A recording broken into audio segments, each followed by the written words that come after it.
Live from WBFF in Baltimore, this is Fox 45 Early Edition.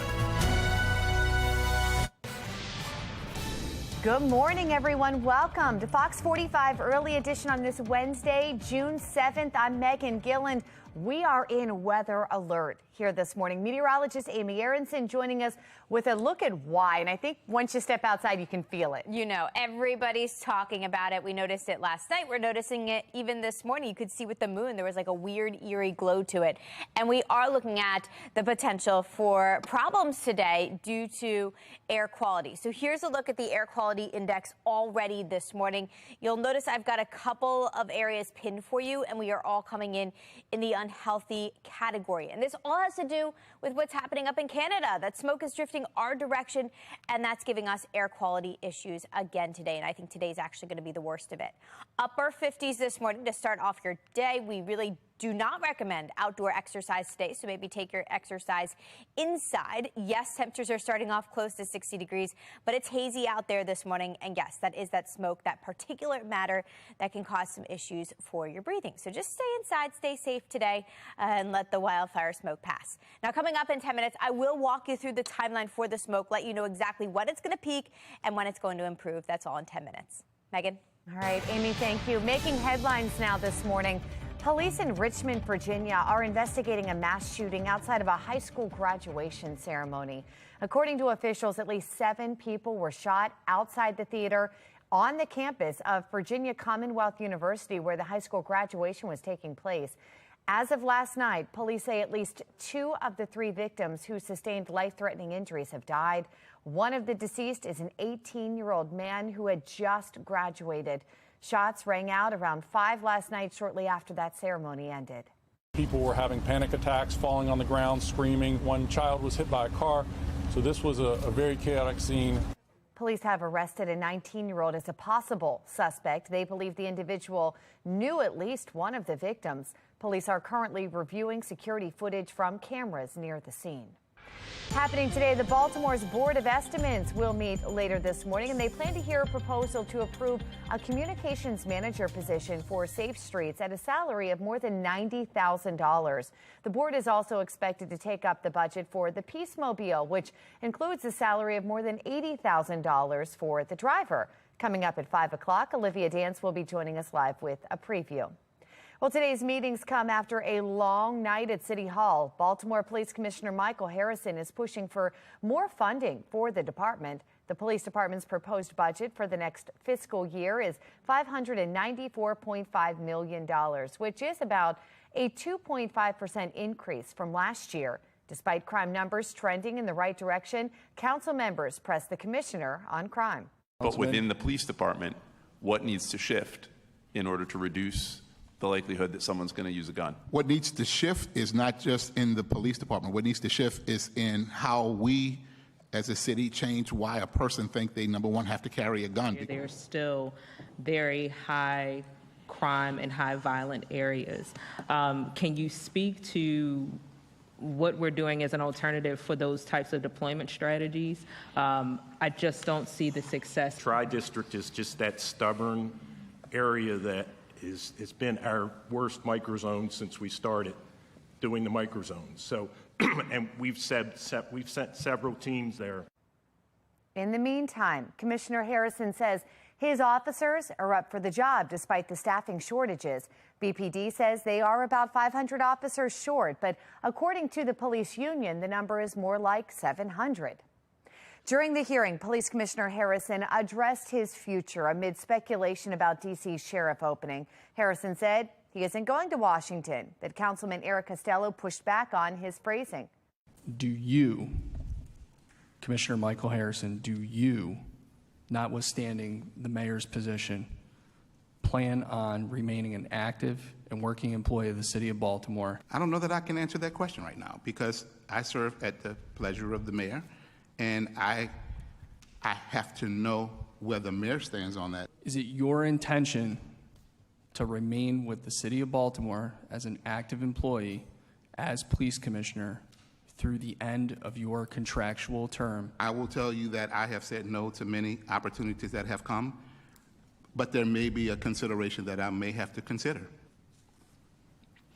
I'm going to take a 5-minute recess. After that recess, the hearing continued as planned. Turning now to a city in crisis, Monzi is sharing more details about youth curfew enforcement in Baltimore. During the 2 weekends of the curfew, Director Shante Jackson confirms only 2 children have shown up to the connection centers designed to keep them away from trouble. Neither one was transported by city volunteers. The youth curfew program has a price tag of more than $1 million. A curfew van is now out of commission after a number of city workers came under attack this past weekend while helping enforce the curfew. Just before midnight on Saturday, vandals forced volunteers out of a connection van after the city workers were called to engage youth in Cherry Hill. The curfew enforcement effort relies on limited interaction between police and young people. Instead, the city relies on volunteers to engage potential violators and help them go home. Some experts call it a risky tactic. Anyone that volunteers is going to be putting themselves in harm's way. You can't send people in there blindly. To do what? Just be hall monitors? Police say no one was inside the van when a window was busted in. Baltimore police are sharing results of a dirt bike search and seizure near Pimlico over the weekend. Officers found 33 illegal dirt bikes and ATVs, as well as some other items that they collected into evidence. BPD says the seizure resulted in 15 arrests, 7 warrants, and 27 people charged. Since the start of this year, BPD has seized 83 illegal dirt bikes in the city, on pace to surpass last year's total of 130. Continuing coverage this morning, the teenager accused in the armed robbery that led to the death of a Canton T-Mobile store employee is set to appear in court on July 3rd. The Baltimore City State's Attorney's officer confirmed 18-year-old Arthur McCaden has been indicted. McCaden and his juvenile brother are accused of committing at least 5 armed robberies over 2 weeks, and that includes the robbery and killing of 23-year-old Fabian Sanchez Gonzalez. Fox 45 News has surveillance video of 3 of those robberies, and it includes a T-Mobile store in Baltimore and a Best Buy in New Jersey. Fox 45 News speaking to a T-Mobile employee who says McCaden robbed her at gunpoint. He cocked his gun. If you're not coming with me, I'm going to shoot you on your head right there. So come with me inside. I said, I can. And I just running to it like, please, please, please save me. McCaden is currently being held without bond. Still ahead on the early edition, a new type of Airbnb just in time for summer. Why some residents argue it's a recipe for disaster. Plus, we're weather alert this morning as we could see dangerous air quality. Meteorologist Amy Aronson is monitoring those conditions all morning long. Time now 4:38 on Fox 45 Early Edition, all local, all morning.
4:40 on this Wednesday morning. Here are some tips today to be prepared as air quality levels bring us into code red and code orange, depending on where you are.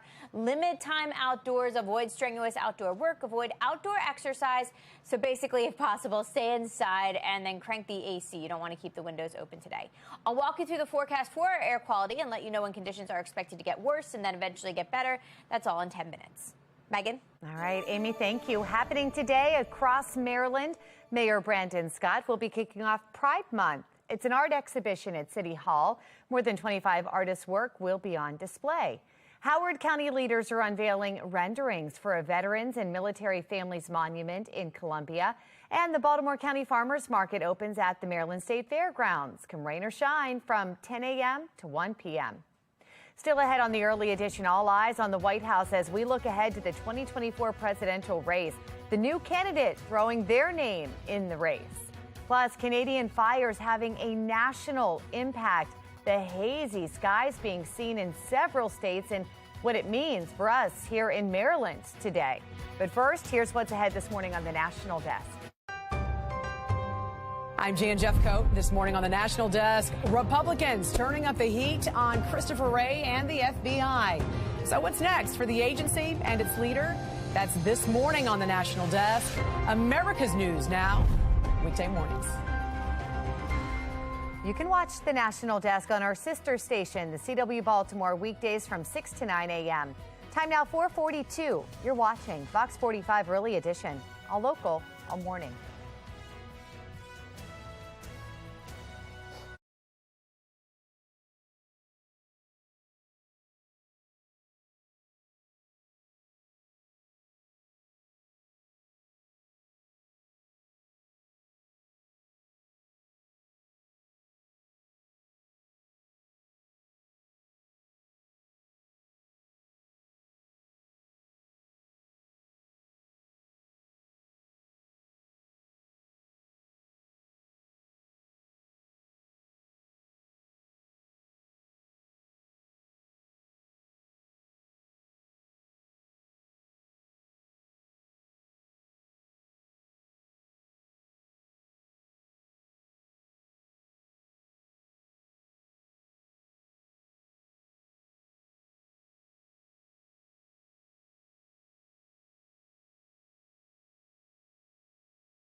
Trending this morning, maybe you've heard of apps like Swimply.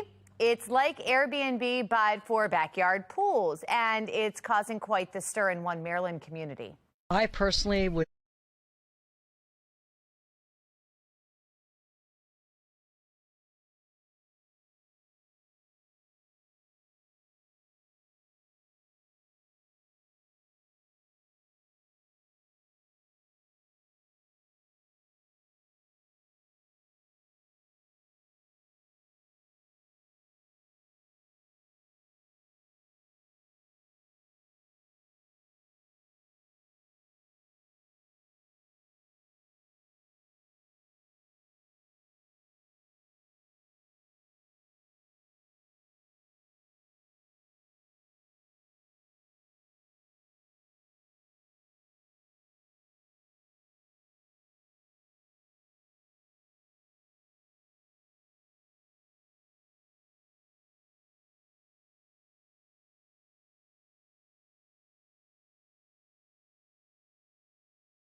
We are taking you live to New Jersey here this morning, where former Governor Chris Christie is launching his 2024 White House bid. Christie filing paperwork yesterday, making the announcement at a town hall event. He joins an increasingly crowded GOP primary field. Christie billing himself as the only candidate willing to take on the Republican frontrunner, former President Donald Trump. Because for these other pretenders, he is, for those of you who read the Harry Potter books, like Voldemort. He is he who shall not be named. Christie also ran for president in 2016. After losing the nomination, he went on to become a close advisor to Trump. He has since become an outspoken critic over the former president's refusal to accept the results of the 2020 election. Taking you live now to the White House here this morning, where some say President Joe Biden and the GOP intend to use the debt ceiling drama as campaign fodder. President Biden's re-election team and the DNC launching a six-figure ad campaign Monday, painting the president as someone who can work across the aisle to bridge divides. Democrats are painting themselves and Biden as the winners of the debt negotiation, saying they prevented a default. And despite the best efforts of MAGA extremists to crash the U.S. economy, it was House Democrats that said no and stopped that from happening. Before the debt deal came together, GOP leaders ran ads accusing Biden of a my way or the highway approach to the deal. Biden and Democrats initially demanded a clean extension. The GOP says they pushed the president to the table. This was a concerted effort that started at the very beginning of this Congress, when House Republicans realized that we have to take the lead in solving our soaring debt crisis in a divided government, because God knows they're not doing it over in the Senate. Polls show Americans blaming both sides pretty evenly for bringing the U.S. to the brink of default. Turning now to the crisis at the border, lawmakers are questioning Homeland Security Inspector General Joseph Kafari over a report finding there are not enough Border Patrol and Customs agents at the southern border to process the number of migrants that are trying to come to the U.S. These challenges have left the men and women on the front lines of this crisis overwhelmed and stretched to their limits. The report finds the agency's workloads are outpacing their current staffing, which could lead to low morale and retirements. Republicans and Democrats agree they need to take care of government workers, but Democrats question the credibility of Kafari, who's currently under investigation for dozens of allegations of misconduct, including over missing Secret Service text messages from the January 6th Capitol riot. It is unacceptable that the individual entrusted to investigate fraud, waste, and abuse in our third largest executive department believes that he is above the law. Kafari denies any improper conduct. A Texas sheriff's office is recommending criminal charges be filed in connection with last fall's transportation of some 50 migrants from Texas to Martha's Vineyard in Massachusetts. It's unclear who the charges would be filed against, but they'd be felony charges of unlawful restraint. Florida Governor Ron DeSantis organized the flights, insisting they were voluntary. The Bexar County Sheriff's Office says the asylum seekers were, quote, lured under false pretenses. This as California officials accused DeSantis of doing the same thing by sending flights of migrants to Sacramento over this past weekend. Turning now to the war in Ukraine, there's more fallout from the military document leak on Discord. According to documents obtained by the Washington Post, European intelligence officials sharing data with the CIA indicating Ukrainian plans to attack the Nord Stream pipeline months in advance. That report was shared with multiple European countries with highly specific details of the plan. National Security Council spokesperson John Kirby emphasizes the Post report was not corroborated by U.S. intelligence officials. I think you know there are 3 countries conducting an investigation of the Nord Stream sabotage, and we called it sabotage at the moment, Germany, Sweden, and Denmark. Those investigations are ongoing. And again, the last thing that we're going to want to do from this podium is get ahead of those investigations. Ukrainian officials have previously denied being involved in the attack. According to the European intelligence, the attackers were directed by Ukraine's highest-ranking military officer, but President Zelensky was kept out of the loop for plausible deniability. We have breaking news just coming into our newsroom right now, getting word that Pope Francis is in the hospital where he is receiving abdominal surgery to treat an intestinal blockage. It comes 2 years after he had 33 centimeters of his colon removed because of an inflammation and narrowing of the large intestine. We're going to keep you updated throughout the morning as we learn more about his condition. Baltimore City Police are asking for more funding to help keep you safe. Just ahead, the questions that city council members still have as the department faces a staffing shortage.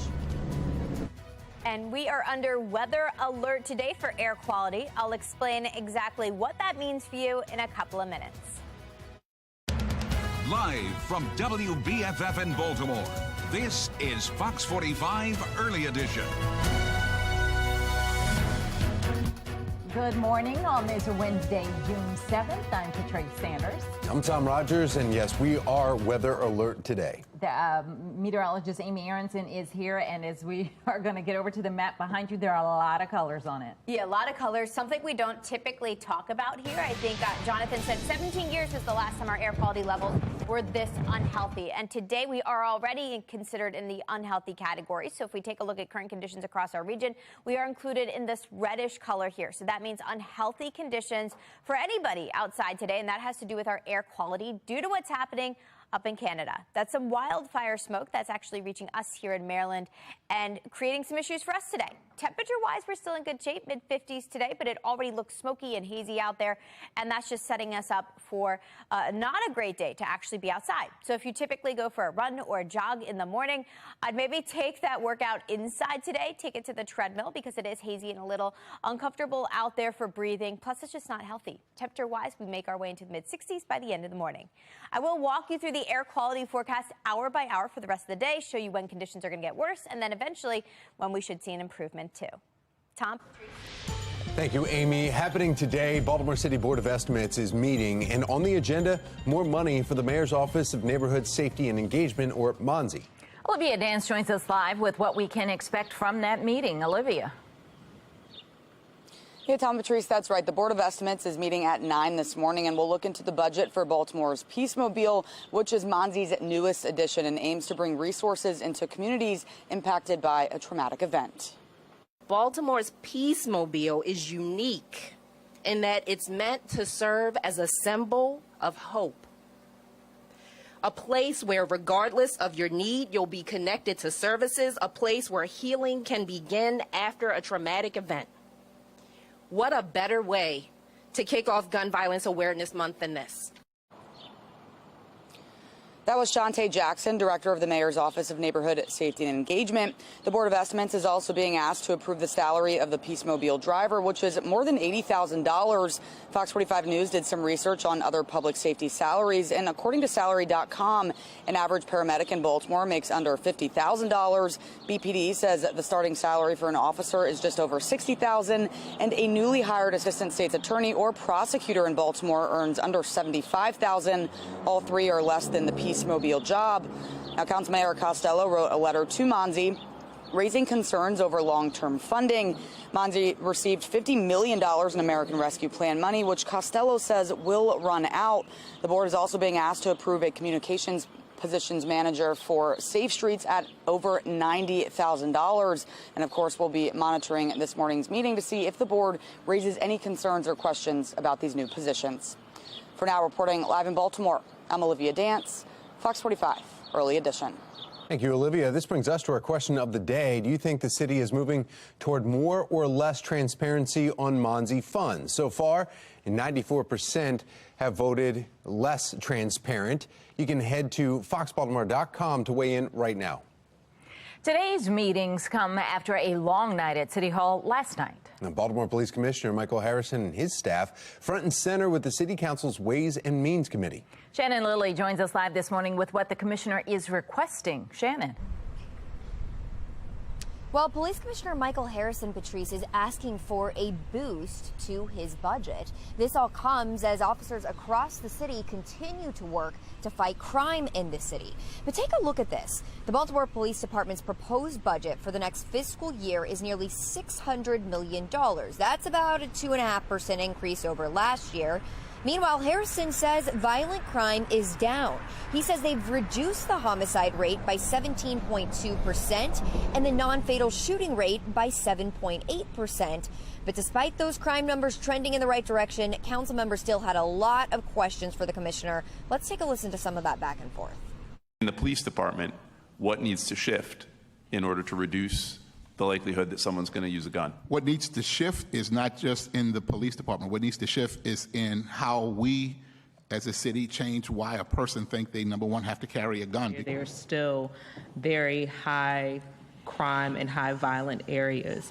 Can you speak to what we're doing as an alternative for those types of deployment strategies? I just don't see the success. Tri-district is just that stubborn area that it's been our worst microzone since we started doing the microzones. So, and we've sent several teams there. Well, the commissioner says his officers are up for the job despite being severely understaffed and hundreds of officers short. Reporting live from police headquarters, I'm Shannon Lilly, Fox 45 News, Early Edition. During the hearing, Police Commissioner Harrison spoke on his future amid speculation about D.C.'s sheriff opening. Harrison said he isn't going to Washington, but his phrasing seemingly intriguing to Councilman Eric Costello. Do you, Commissioner Michael Harrison, do you, notwithstanding the mayor's position, plan on remaining an active and working employee of the city of Baltimore? I don't know that I can answer that question right now because I serve at the pleasure of the mayor, and I have to know where the mayor stands on that. Is it your intention to remain with the city of Baltimore as an active employee, as police commissioner, through the end of your contractual term? I will tell you that I have said no to many opportunities that have come, but there may be a consideration that I may have to consider. I'm going to take a 5-minute recess. Well, after that recess, the hearing continued as planned. A Virginia community is rocked by a deadly shooting on a day marked to celebrate the achievements of graduating high school seniors. Let's get right over to Megan Gillen at our live center with what we're learning about the victims. Megan. Here's what we know right now, guys. There are several people that are still recovering as loved ones remember the lives of at least 2 people that were killed in this shooting. We know that Richmond Public Schools, take a look here, shutting down all offices today. We're hearing that they are canceling all graduation ceremonies for the week after this fatal shooting that happened right after a graduation event. You're taking a look at video here. This is from the scene outside the downtown Richmond Theater. The gunfire sending hundreds of attendees running for safety. We had hundreds of people in Monroe Park, so people scattered. It was very chaotic at the scene. We've prepared for it with our partners and hoping that this day wouldn't come, but it came to Richmond today. An 18-year-old graduate and an adult were killed, 5 others injured. Right now, a 19-year-old suspect believed to be involved in the shooting is in custody, and police say they are seeking second-degree murder charges. Virginia Governor, take a look at this. Glenn Youngkin tweeting just hours ago, writing, "We grieve together for their classmates, our neighbors, and the whole Richmond community." And he goes on to say that state law enforcement is supporting Richmond police in this investigation. We're going to keep you posted right here from our live center as new details come in. Tom. Thank you, Megan. Still ahead on the early edition, the second weekend of the mayor's juvenile curfew coming into question. The latest act of violence impacting volunteers. Plus, the country's largest gay rights organizations are issuing a warning for LGBTQ members, the emphasis on newly passed legislation. And air quality levels today put us in the action category. We should be seeing a little bit of relief as the week continues, but today, great idea to avoid outdoor activities. I'll break down our air quality levels and show you when they are officially going to improve in just a couple of minutes. It's 5:08. You're watching Fox 45 Early Edition.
5:11 on this Wednesday. We are weather alert due to air quality levels. They are in a very dangerous category, code red and code orange across our state today. Here's a look on some tips on how you and your family can stay safe. Avoid time outdoors, avoid strenuous outdoor work and exercise. If possible, just stay inside and use the air conditioning today. Do not open up the windows. I'll break down where our air quality levels are at this morning and where they're expected to head within the next 24 hours and when we will see an improvement in just about 10 minutes. Tom, Patrice. Happening today, Mayor Brandon Scott is kicking off Pride Month celebrations in Baltimore. The mayor will be joined at City Hall around 6 o'clock tonight to unveil an art exhibition that features the work of 25 different artists. Maryland Governor Wes Moore has signed an executive order on what some are labeling gender affirmative care. The order protects anyone seeking, receiving, or providing gender-affirming care in Maryland. The governor says he took this step as other states crack down on gender-affirmative care. The state estimates about 94,000 people in Maryland identify as trans or non-binary. For the first time in 40 years, America's largest gay rights organization declaring a state of emergency.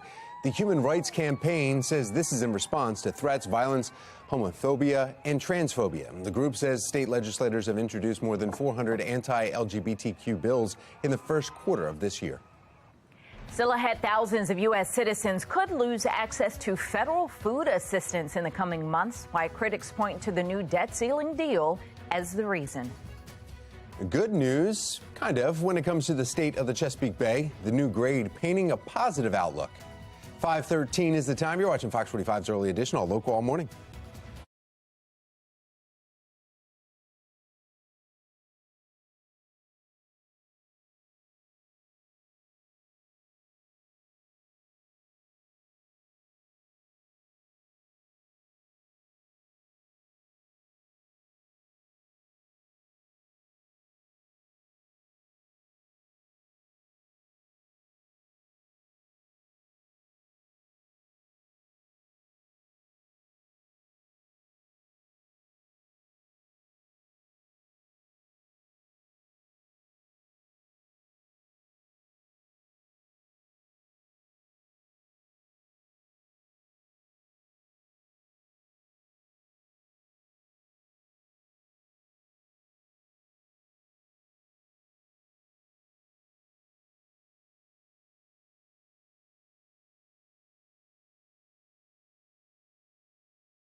That's all.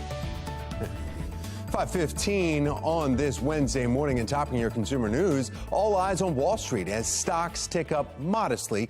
Dow added 10 points yesterday, so did the S&P 500, while the NASDAQ moved up 46 points. Financial analysts say the market is trying to avoid major swings as investors gear up for next week's Federal Reserve policy meeting. Now, the Fed expected to pause its continued rate hikes this month. New research suggests nearly 750,000 people could lose access to federal food assistance under this new debt ceiling agreement. The analyst was done, though, by the Center of Budget and Policy Priorities. The debt deal extends work requirements for SNAP benefits to people up to 54 years of age. And the CBPP says that the bill could take assistance away from older Americans who have serious barriers to employment and add layers of red tape for those who need help. Republicans argue the stricter work requirements will bring more people into the workforce. And are you looking for a Twitter alternative? Well, Jack Dorsey, Twitter's former CEO, is now offering one. It's called Blue Sky, and right now it's still in development stage and for invites only. Even so, big names are starting to opt in, like model Chrissy Teigen and then Congresswoman Alexandria Ocasio-Cortez. The app does not have some of the features Twitter and Donald Trump's Truth Social has, like the ability to privately message fellow users, but it's looking to reinvent social media by creating what's called an open protocol, similar to your email or phone numbers, where on Twitter, only Twitter users can post and share. Federal safety regulators are issuing a warning about a recalled pillow that is still being sold online. The Consumer Product Safety Commission says these boppy newborn loungers can no longer be legally sold, but thousands of them can be found on Facebook Marketplace. The pillows have been linked to 10 infant deaths. The recall was issued back in 2021. CPSC says repeated requests to Facebook to remove recalled items have not resulted in action. The loungers were recalled because babies can suffocate if they roll over. Now, the boppy recall includes these loungers right here you see on your screen. The pillows were sold online and at stores like Target and Walmart from 2004 until 2021. You can contact the boppy company for a refund. 518, the Chesapeake Bay watershed is seeing some much needed improvement. The watershed earned a C on its 2022 report card. The report says the overall health of the bay is showing significant improvement, but some areas are still struggling. The grade comes after the bay received an overall grade of D+ in January. A slight improvement there. We're taking you live to the Bay Bridge this morning, and it's going to be another warm and sunny day with dangerous air quality. We are weather alert today because of the code red air quality alert. Look at how hazy it is. Let's get over to meteorologist Amy Aronson. She is filling us in on what exactly it means to be under this weather alert. Yeah, we saw the images yesterday coming out of New York. Everybody's talking about it. It's now reaching us today over the next 24 hours. So now's the time to prepare. You can see it this morning. No, that's not fog. That is technically wildfire smoke from Canada that's reaching us right here in Maryland. So kind of incredible how the atmosphere is working and sending this system actually our direction and causing issues locally for us. We're at 56 degrees. We are hazy right now. We are under that code red and orange air quality alert. And basically that means everybody should limit outdoor activities today. Worst conditions are expected overnight tonight through very early tomorrow. So we are looking at a hazy day ahead of us, despite highs headed into the low 80s. Here's a look at where the wildfires actually are. See the yellow and orange dots here on the map? They're north of Montreal and Quebec, but some of that smoke is getting directed our way. And that has to do with what's happening with our weather map, what's happening with our weather systems. An area of low pressure is circulating up to our north and east, counterclockwise flow around that, driving some of that smoke our direction. Plus, we've just been caught in this stagnant weather pattern. The two combined means that particulate matter continues to build up in our area. So that means it's kind of like air pollution. We get that smoke building up, and we're not seeing much relief. So for today, if we take a look at the future smoke forecast here, we're not tracking rain. We're just tracking moderate smoke across our region. That's going to continue straight through the afternoon and through this evening, too. It's not until late tonight that levels really spike. That's this bright purple and red here. So that's when levels really increase. Overnight tonight, I think, is the worst of it. Tomorrow morning, still in pretty bad shape at 6 a.m. when you head out the door. But then we should start to see improving conditions for the second half of your Thursday heading through week's end. But today, because of our very, very high levels, we're looking at a code red air quality alert. That's all the red you're seeing here on the map. If you are in southern Maryland or western parts of the state, you are included in a code orange air quality alert, so levels not quite as bad in that region. Either way, great idea to just limit your time outside. If we didn't have the haze, if we didn't have the smoke, it would actually be a decent day with a mix of clouds and sun. It's going to be warm. High temperatures get close to 80 degrees. If we take a look at what's coming up, weather alert day today because of that smoke. After that, we should see an improvement. Temperatures backing off into the mid-70s. Over the weekend, looks a little better and warming back up. We're back in the upper 80s by Sunday with our next best chance for rain holding off until Monday. And for a quick check of mass transit, here's Mark Jones with the MTA. Good morning, Mark. Well, good morning, Amy. Good morning, everyone. Out there on the MARC train system, you'll find Camden Train 841 and 10 Train 403 operating with delays, presently running about 5 minutes late. Allowed time for travel there. The other trains and lines look good.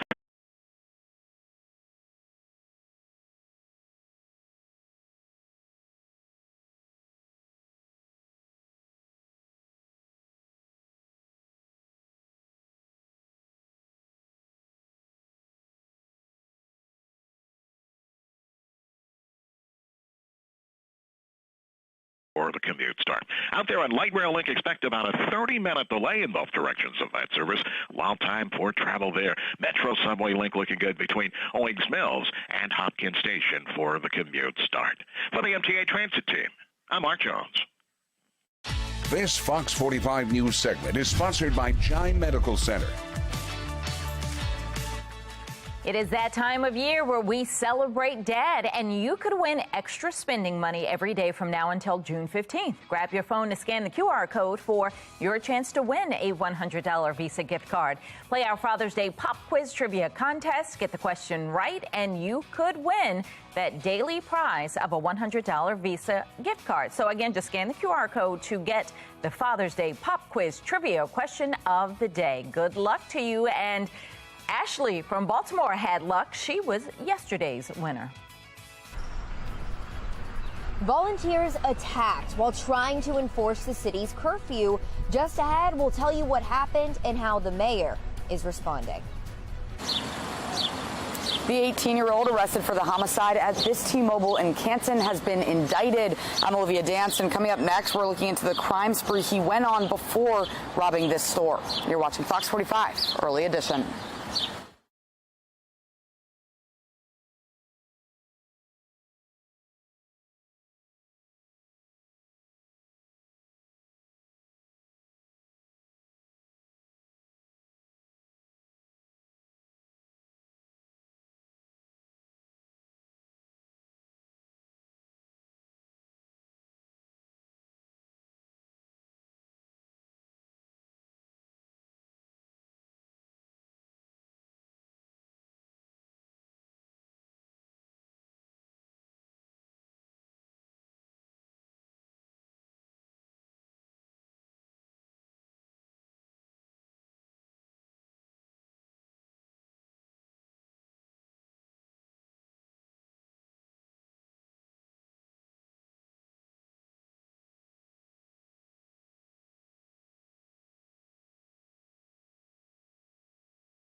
Here's a look at stories trending around the state. Now, the trooper who shot and killed a man in Carroll County this past weekend has now been identified. Police responding to a scene in Eldersburg for reports of a suicidal man who had fired his weapon. Now, hours-long standoff ensued. At some point, the man came to the front door and pointed something at those officers. That's when Sergeant Jesse Hartsock, a 15-year veteran of state police, fired at the man, killing him. A gun was recovered at the scene. The arrest of a former Potomac social media influencer on wire fraud charges is unveiling a widespread COVID loan scheme. Prosecutors say TikTok influencer Danny Devan schemed to defraud lenders and the Small Business Administration out of more than $1 million in Paycheck Protection Program, or PPP, loans. Fox 45 News spoke with the U.S. Attorney for Maryland, Eric Barron, about this case and others. We've been going after some pretty prolific scam artists and those who are using the money to line their own pockets. This case really highlights the egregiousness of some of the conduct that happened, especially with people that have a position in the community, a position online. As part of his plea agreement, Devan is required to pay restitution of $400,000. He is also facing decades in prison. Still ahead this morning, we are weather alert. Our Weather Authority team tracking the dangerous air quality conditions all morning long. Plus, major updates in that deadly crash on 695 back in March. How fast one of the drivers was going during the time of the incident. 527, you're watching Fox 45 Early Edition.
Live from WBFF in Baltimore, this is Fox 45 Early Edition.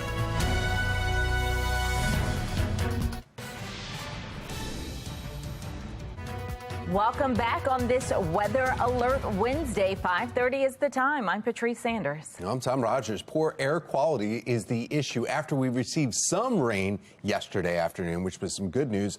Still weather alert now.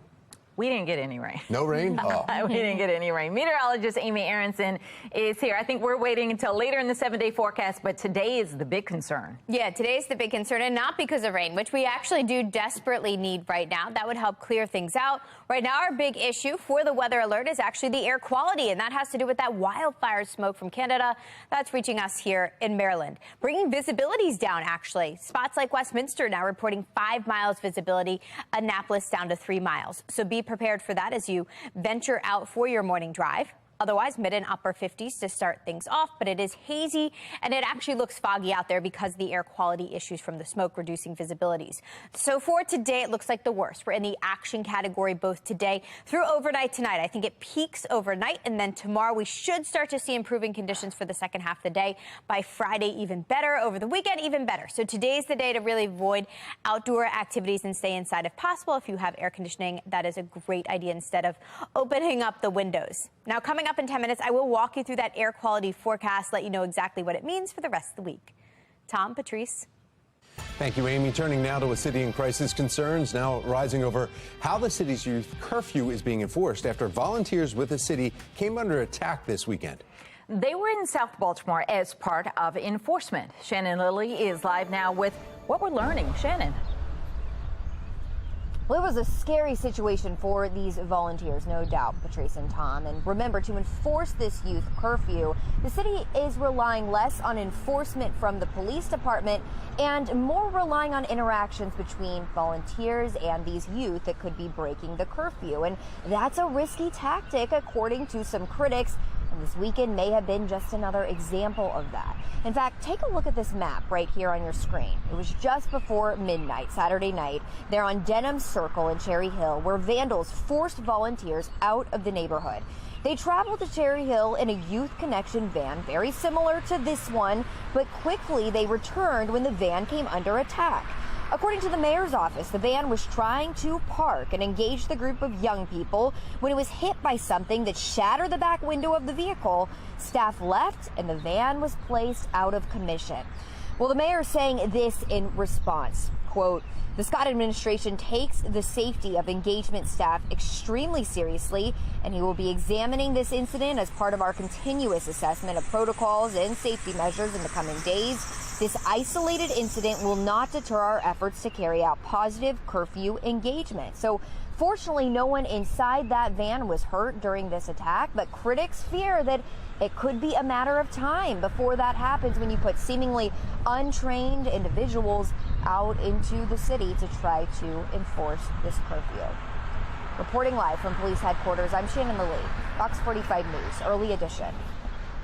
That was just one of the violent acts by a young person so far this year. Just last month, a deadly robbery and shooting at a T-Mobile in Canton. Arthur McCaden, the 18-year-old arrested for that homicide at T-Mobile, has been indicted, but we are now learning more about his past. Olivia Dance joins us with those details and surveillance video. Olivia. Yeah, Patrice, 18-year-old Arthur McCaden went on a nearly 2-week-long crime spree that eventually escalated at this T-Mobile here in Canton. McCaden and his 14-year-old brother robbed this store on April 30th. During the robbery, 23-year-old Fabian Sanchez Gonzalez, an employee at the T-Mobile, was shot and killed. But that armed robbery is one of 5 that police say McCaden committed, some with the help of his younger brother. On April 18th, he robbed a T-Mobile in Hamden. Then 2 weeks later, on April 25th, the T-Mobile store in downtown Baltimore. Hours later, the T-Mobile in Highlandtown. Surveillance video shows McCaden pointing a gun at the employee. And then 5 days later, on April 30th, police in New Jersey say McCaden and his brother robbed a Best Buy at gunpoint. The department releasing video from that showing McCaden wearing a blue tracksuit. Hours later, wearing the same tracksuit, McCaden robbed the T-Mobile here in Canton, killing Sanchez Gonzalez. One manager is emotional thinking about how Fabian lost his life. I'm working for a cell phone company for more than, I can talk right now. I'm shook up. Since then, I'm not in a peace. I keep remembering the T-Mobile employee. My heart goes out to the family, and may he rest in peace, the guy. But he shouldn't come out. As you just heard, that manager is emotional and says she easily could have shared the same fate. Now back here at the T-Mobile in Canton, you can see there's still a memorial up for Fabian as the community is remembering him. And as far as McCaden, he'll be back in court on July 3rd at 9 a.m. For now, reporting live in Canton, I'm Olivia Dance, Fox 45, Early Edition.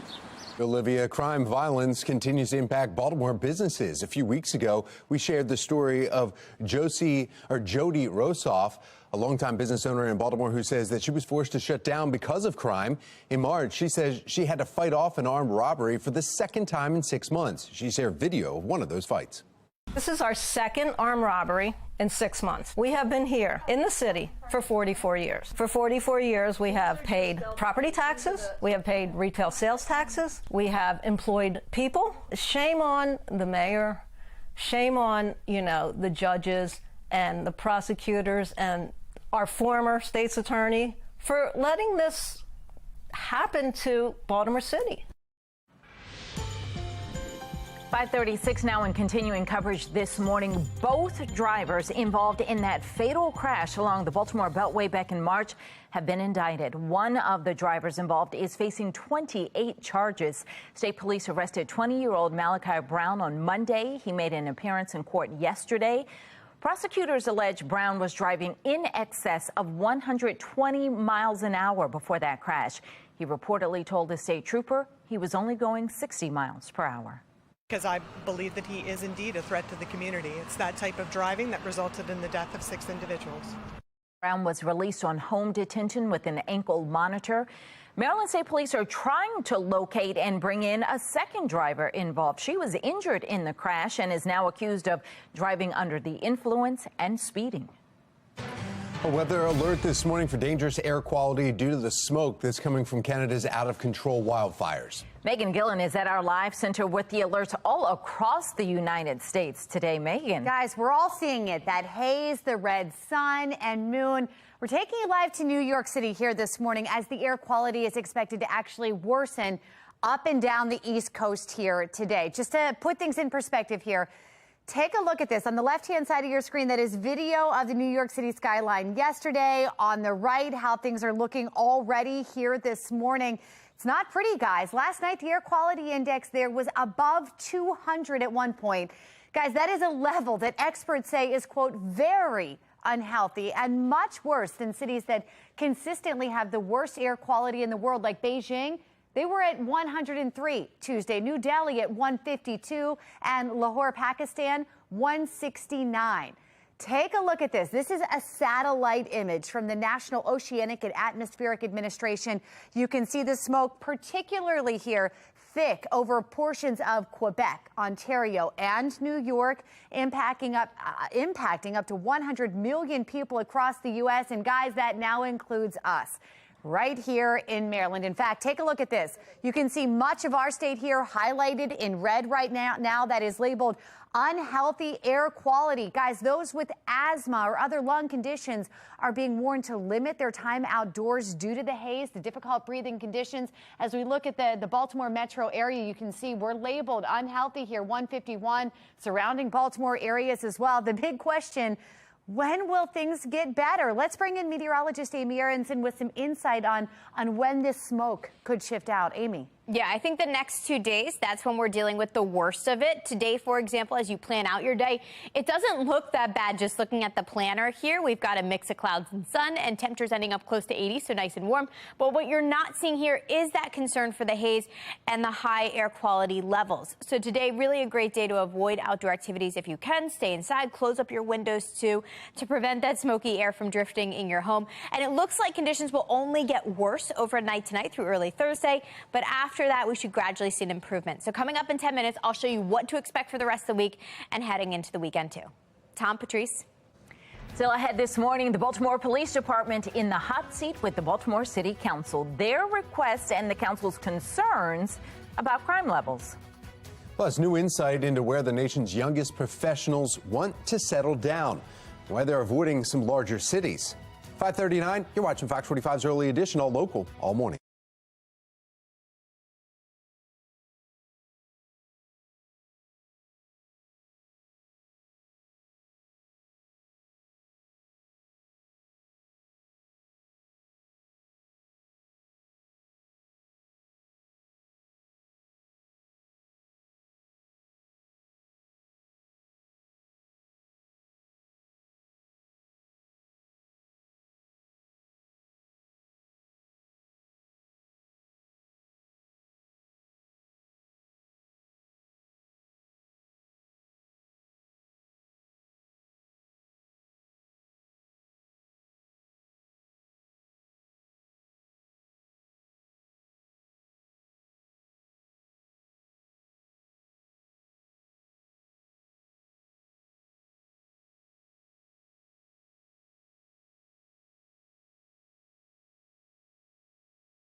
5:42 and making headlines this morning. A new report shows which cities Gen Zers are flocking to the most in order to own a home. Now, the data comes from online marketplace Lending Tree. It shows Salt Lake City hosts the largest number of Gen Zers looking to own a home. Other top cities for the age group include Oklahoma City, Birmingham, Alabama. Baltimore came in 38 out of 50. Canadian fires are having a national impact. The hazy skies being seen in several states and what it means for Maryland residents today. 5:43, you're watching Fox 45 Early Edition, a local all morning.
Well, trending this morning, a sports reporter in Florida gaining some national attention for her quick thinking during a live report. Take a look.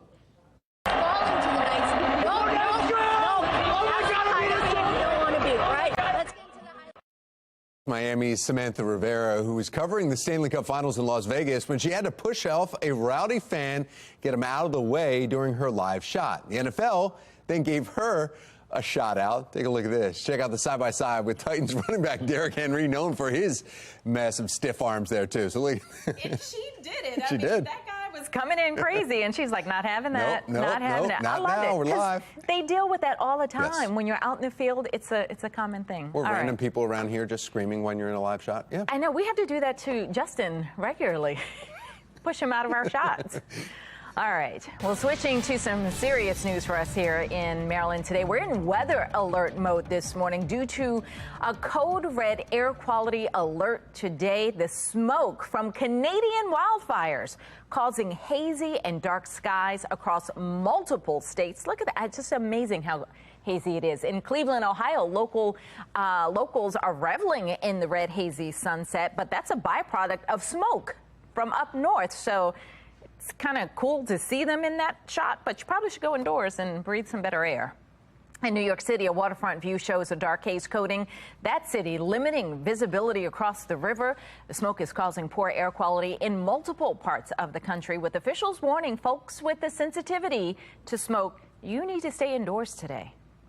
Well, 5:47, and we want to check in with meteorologist Amy Aronson because we are weather alert, poor air quality, code red. Yeah, and this is something that doesn't happen often for us. We have weather alerts all the time for storms and winter weather and heavy rain, but today it's due to that smoke and that wildfire smoke that's reaching us here in Maryland. You can actually see it on our camera shots right now. This is a look at Towson. Typically, we'd think that was fog, not fog this morning. That's just the smoky air that's reaching us here, reducing our visibilities and creating breathing issues today for anyone who spends time outside, especially prolonged time outside.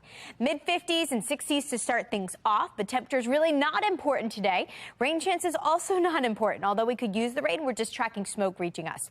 So here's a look at the atmospheric flow. If you follow these arrows down, you'll notice that smoke from Canada is actually tracking our direction, not tracking a ton of rain today. Tomorrow, that smoke will continue to filter our way, but then it starts to fade out by Friday, and that's when we see some green finally reach us, and that would be the chance for some brief showers and even some storms. And that would help us out with these levels.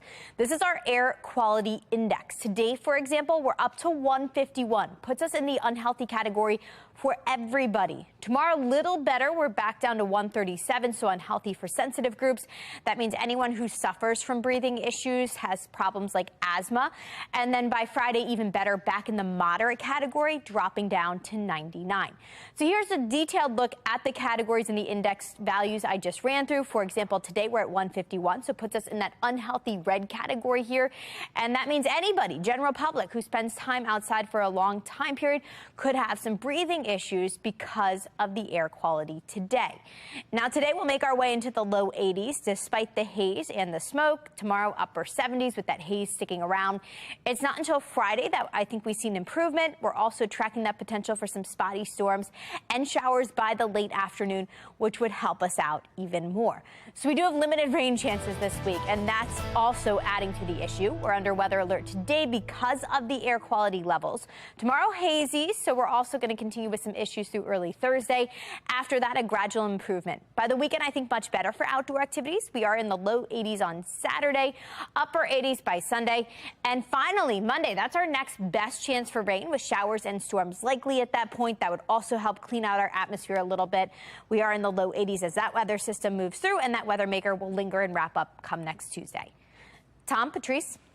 Thank you, Amy. Let's take a look at your Len Stoller traffic network and looking around the map in the Baltimore region here for all the major highways. No issues to report in the Baltimore region that's causing any slowdowns. There is a collision, though, 70 westbound, right past Friendship, and it's not causing any delays there. Not much information. There's also another one that we have. It's an incident 50 eastbound past 97. Still, there's an issue there, but it's not causing any delays. Here's a live look now from our traffic photojournalist Graham. He's on the inner loop in the Parkville area, moving along without issue. Now we want to get a check of your mass transit. We have Mark Jones with the MTA. Good morning, Mark.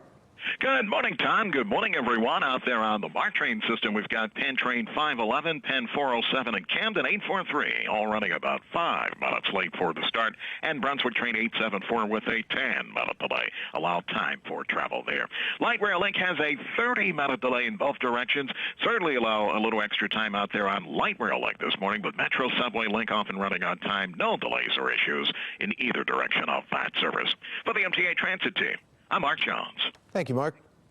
I'm Christine Frizzell on Capitol Hill, where House Republicans say the nation's top law enforcement agency is violating the law. What they're planning to do before the week's end.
5:54 and making your headlines this Wednesday morning. Number of daily encounters at the southern border remain low nearly a month after lifting Title 42. The pandemic-era restrictions were used to swiftly turn away migrants. Authorities had been bracing for a massive surge in illegal crossings once the measure expired, but DHS says that hasn't been the case. Border Patrol is averaging, though, 3,400 encounters now compared to 10,000 that were happening just a few months ago. Congressman Clay Higgins says the executive branch has redefined illegal entry. So when you report that illegal migrants, the numbers are down, that's a shell game. It's like a magic trick. The Biden administration reverted back to Title VIII, which carries stiffer penalties, including a 5-year ban on re-entry. They also opened up more lawful pathways and processes by creating regional processing centers in Latin America. Taking you live to our nation's capital this morning as the House Oversight Committee is moving forward with a plan to hold FBI Director Christopher Wray in contempt of Congress. This stems from a subpoena from the Committee for documents its leaders have been allowed to see but not bring back. Right Chairman Comer says they have under the law. National correspondent Christine Frizzell has the response from the White House. The investigation is not dead. This is only the beginning. The Republican-led investigation into the Biden family business dealings leading the House Oversight Committee down yet another path. With FBI documents and details GOP lawmakers say they have the right to possess. They deal with an allegation made by a whistleblower that when he was vice president, Joe Biden may have been involved in a quid pro quo pay-to-play scheme. While Chairman James Comer and Ranking Member Jamie Raskin were allowed to view the documents, FBI Director Christopher Wray has insisted they had to remain in a secure space to protect confidential sources and methods. Comer adding they were told the documents were also part of a current, ongoing investigation. The FBI again refused to hand over the unclassified record to the custody of the House Oversight Committee, and we will now initiate contempt of Congress hearings this Thursday.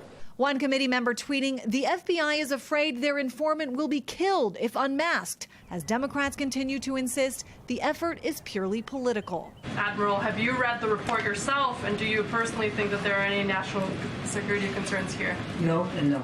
White House spokesman Ian Sams calling it a fact-free stunt, as Congressman Raskin argues the documents detail a conversation that was secondhand hearsay that led to an investigation ended by top Trump officials. Not only were there no criminal charges, there was no escalation of the FBI's investigation that was ordered by Scott Brady or by Attorney General William Barr. They all signed off on ending that investigation. The House Oversight Committee meets Thursday morning to decide whether to hold FBI Director Wray in contempt of Congress. If it passes, it would then head to the full House, where Republicans have a small majority. If the House votes in favor, it would then be up to the Department of Justice to decide whether to prosecute him. In Washington, I'm Christine Frizzell. The White House says it is confident it will succeed in the courts as it goes head-to-head with drug maker Merck. The pharmaceutical company is suing the federal government over a plan to negotiate Medicare drug prices. Merck says the law is unconstitutional, comparing it to extortion. White House Press Secretary Karine Jean-Pierre defending the measure, saying it will lower costs for American families. Look, we're going to do our job. We're going to let the DOJ do their job. The president's going to continue. He's never going to stop in putting forward legislation or policies that's actually going to make sense for American families, make sense for our seniors, make sense for Americans who truly need health care. The law was passed last year as part of the Inflation Reduction Act. The federal government will announce the first 10 drugs that will be subject to negotiations in September. The negotiated prices would not take effect until 2026. Biden administration is in court defending its preventative care measures.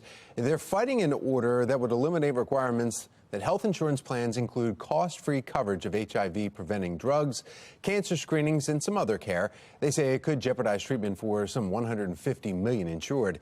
Now, in March, a judge ruled in favor of several conservative and Christian defendants in Texas who oppose coverage for contraception and certain HIV drugs on religious grounds. Baltimore's Board of Estimates is being asked to approve new city positions. I'm Olivia Danson. Coming up next, we're looking into why the salaries for those jobs are much higher than other city employees. Baltimore City Police are asking for more funding to help keep you safe. Just ahead, the questions that council members still have as this department faces a critical staffing shortage. Anyone that volunteers is going to be putting themselves in harm's way. 2 weeks into the city's youth curfew enforcement, and some volunteers have already become victims. Topping our next half hour, the strategy that some are calling risky. And we are under weather alert today because of air quality issues. I'll show you exactly where our levels are at this morning and what to expect for the rest of the day in a couple of minutes. Live from WBFF in Baltimore, this is Fox 45 Morning News.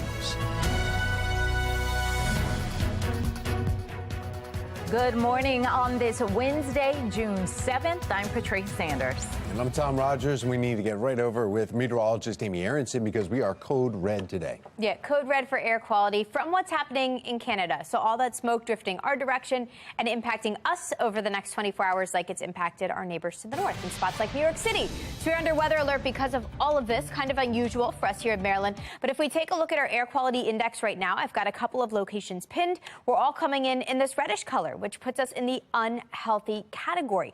And that's due to the particles that make up our air. And that's because wildfire smoke particles are actually reaching us. So that means not a great morning for anything outside.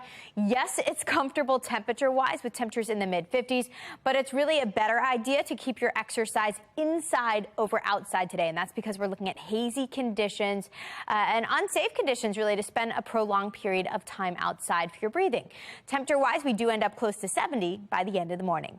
Now, coming up in 10 minutes, I'll show you how the rest of the day plays out, and I will let you know when all this haze and smoke is expected to clear up for us. Tom?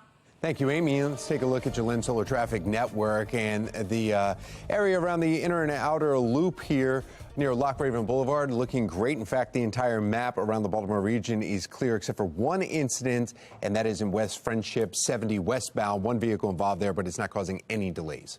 I'm going to take a 5-minute recess. This morning, in a city in crisis, we continue coverage on the meetings happening throughout the city. As next year's budget hearings come to an end, the Board of Estimates is preparing to meet today. Now, we have live team coverage for you on these meetings. In just a few minutes, Shannon Lilly will be joining us live with a look at last night's budget meeting between the Baltimore Police Department and city officials. But first, we begin with Olivia Dance and the Board of Estimates meeting that is happening today, which comes on the heels of Monzi's budget hearings earlier this week. Olivia, are we expecting anything to come out of today's budget hearing?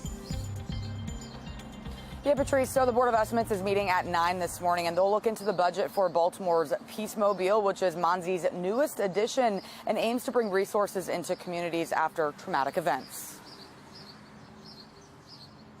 Baltimore's Peacemobile is unique in that it's meant to serve as a symbol of hope. A place where, regardless of your need, you'll be connected to services, a place where healing can begin after a traumatic event. What a better way to kick off Gun Violence Awareness Month than this. That was Shantae Jackson, director of the Mayor's Office of Neighborhood Safety and Engagement, or MONSE. The Board of Estimates is also being asked to approve the salary of the Peacemobile driver, which is more than $80,000. Now, Fox 45 News did some research on other public safety salaries, and according to salary.com, an average paramedic in Baltimore makes under $50,000. BPD says the starting salary for an officer is just over $60,000. And a newly hired assistant state's attorney or prosecutor in Baltimore earns under $75,000. All three, though, are less than the Peacemobile job. And Councilman Eric Costello wrote a letter to MONSE raising concerns over long-term funding. MONSE received $50 million in American Rescue Plan money, which Costello says will run out. And the board is also being asked to approve a communications manager position for Safe Streets at over $90,000.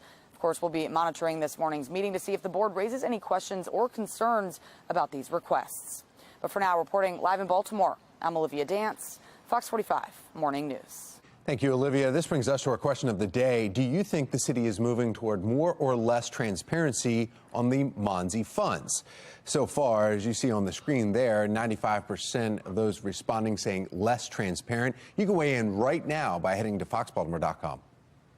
Today's meeting comes on the heels of a late night at City Hall between BPD and City Council members last night. Shen Lilly is joining us now to continue our live team coverage this morning. And Shen's going to tell us about what Baltimore Police Commissioner Michael Harrison and his staff are requesting. Shen? Well, Police Commissioner Michael Harrison, Tom and Patrice is asking for a boost to his budget. And this all comes as officers across the city continue to try to fight crime. So take a look at this right here. The Baltimore Police Department's proposed budget for the next fiscal year is nearly $600 million. That's about a 2.5% increase over last year. Meanwhile, Harrison says violent crime is down. He says they've reduced the homicide rate by 17.2% and the non-fatal shooting rate by 7.8%. But despite these crime numbers trending in the right direction, council members still had a lot of questions for the commissioner. So let's take a listen to some of that back and forth. In the police department, what needs to shift in order to reduce the likelihood that someone's going to use a gun? What needs to shift is not just in the police department. What needs to shift is in how we as a city change why a person think they, number one, have to carry a gun. There's still very high crime and high violent areas. Can you speak to what we're doing as an alternative for those types of deployment strategies? I just don't see the success. Tri-district is just that stubborn area that it's been our worst microzone since we started doing the microzones. So, and we've sent several teams there. Well, the commissioner says his officers are up for the job despite the department being severely understaffed and hundreds of officers short.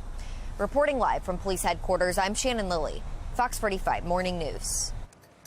This morning, we continue our coverage on the ongoing problem of juvenile violence that is sweeping our state. The latest in the case of the T-Mobile worker shot dead in Canton earlier this year.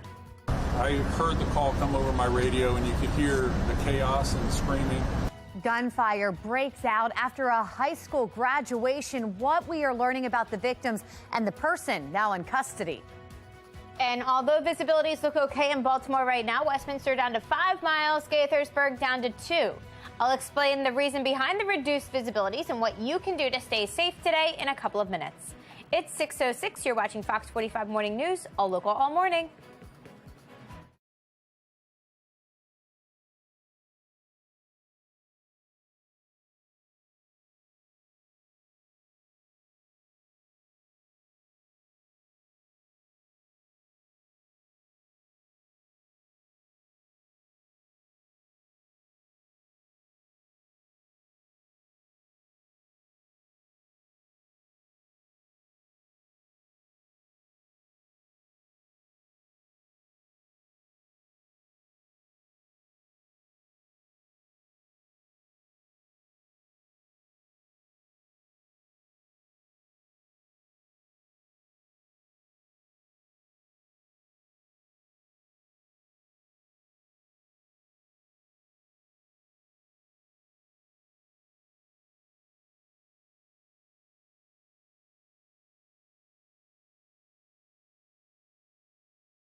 6:09 on this weather alert. We are weather alert because of air quality issues today. You can smell the smoke outside. You can see it.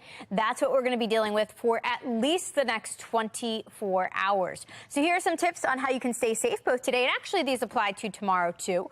Avoid time outdoors if possible, especially strenuous outdoor work and outdoor exercise. Basically, you just want to stay inside as much as you can today. And if you have air conditioning, that would be great as opposed to opening up the windows. Now, coming up in 10 minutes, I'll walk you through our air quality levels hour by hour and show you exactly when we should see an improvement here in Maryland. Tom, Patrice.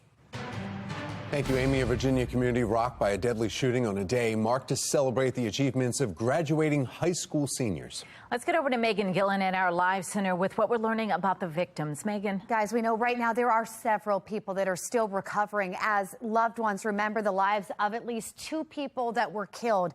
Richmond Public Schools, by the way, take a look at this. They are actually closing, shutting down all offices today, canceling all graduation ceremonies for the remainder of the week after this fatal shooting that happened right after a graduation event. You're taking a look at video here. This is from the scene outside the downtown Richmond Theater. The gunfire sending hundreds of attendees running for safety. People were having panic attacks, falling on the ground, screaming. One child was hit by a car. So this was a very chaotic scene. An 18-year-old graduate and an adult were killed, 5 others injured. Right now, a 19-year-old suspect believed to be involved in the shooting is in custody, and police say they are seeking second-degree murder charges there. Virginia Governor Glenn Youngkin, take a look at this, tweeting just hours ago, writing, "We grieve together for their classmates, our neighbors, and the whole Richmond community." He goes on to say that state law enforcement is supporting Richmond police in this investigation. We've been watching this live look here from the scene there. There's a reporter kind of standing in front of that shot here. We're going to keep you posted, though, as we hear more from our live center. We'll send it back to you. The debate over youth curfew enforcement remains a topic of discussion. Still to come, the worries this morning for volunteers after an incident. A 10-year-old falls victim to gun violence, then at her funeral, a double shooting. After the break, what we know so far about the latest deadly shooting. 6:12 is the time. You're watching Fox 45 Morning News, all local, all morning.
Developing now, the main suspect in the disappearance of Natalie Holloway plans to fight his extradition to the U.S. Joran Vandersloot's attorney announced his client's decision just hours after the Peruvian government confirmed that the extradition would take place tomorrow. On May 10th, the Peruvian government announced they would temporarily transfer custody of Vandersloot to authorities in the U.S. to face trial on extortion and wire fraud charges. Holloway, a teenage girl from Alabama, went missing in Aruba in 2005 during a high school senior trip. Vandersloot has long been believed to be tied to her disappearance. A double shooting at a funeral right near southeast Washington, D.C. leaves one person dead. This happened at the Washington National Cemetery in Hillcrest Heights during the burial of a 10-year-old who was victim of gun violence. She was hit by a stray bullet on Mother's Day, and police are still looking for the shooter. Right now, it's unclear what led to the most recent shooting, but authorities say the dispute was not directly related to the funeral. One person is in police custody. This morning, we are weather alert for the code red air quality alert in effect for southern Baltimore County, Baltimore City, and Anne Arundel County.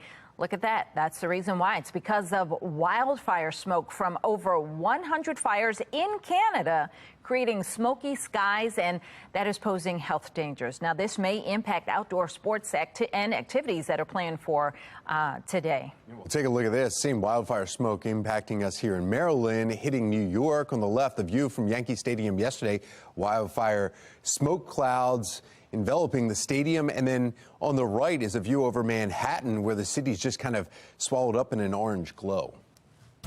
We want to see what it looks like in your area. You can scan the QR code right there on your screen, and we'll take you to foxbaltimore.com/chime-in, where you can upload your pictures, videos. It's all powered by Stackla. We've got meteorologist Amy Aronson joining us now. It's just pretty, just incredible looking at the images. It is incredible. I saw a lot of before and after shots of New York City yesterday, and they are just crazy. And unfortunately, it looks like we are going to see a similar setup here today as that smoke continues to drift southward into our neck of the woods. If you take a look at the shot right now of the Inner Harbor, it does not look great. You can barely see anything. So not only is it causing some breathing issues today, it's also reducing visibility as we speak already this morning. We are starting off in the mid-50s, but we are looking at that air quality alert today. That means it's unhealthy to spend a long period of time outside. So you really want to limit your outdoor activities today.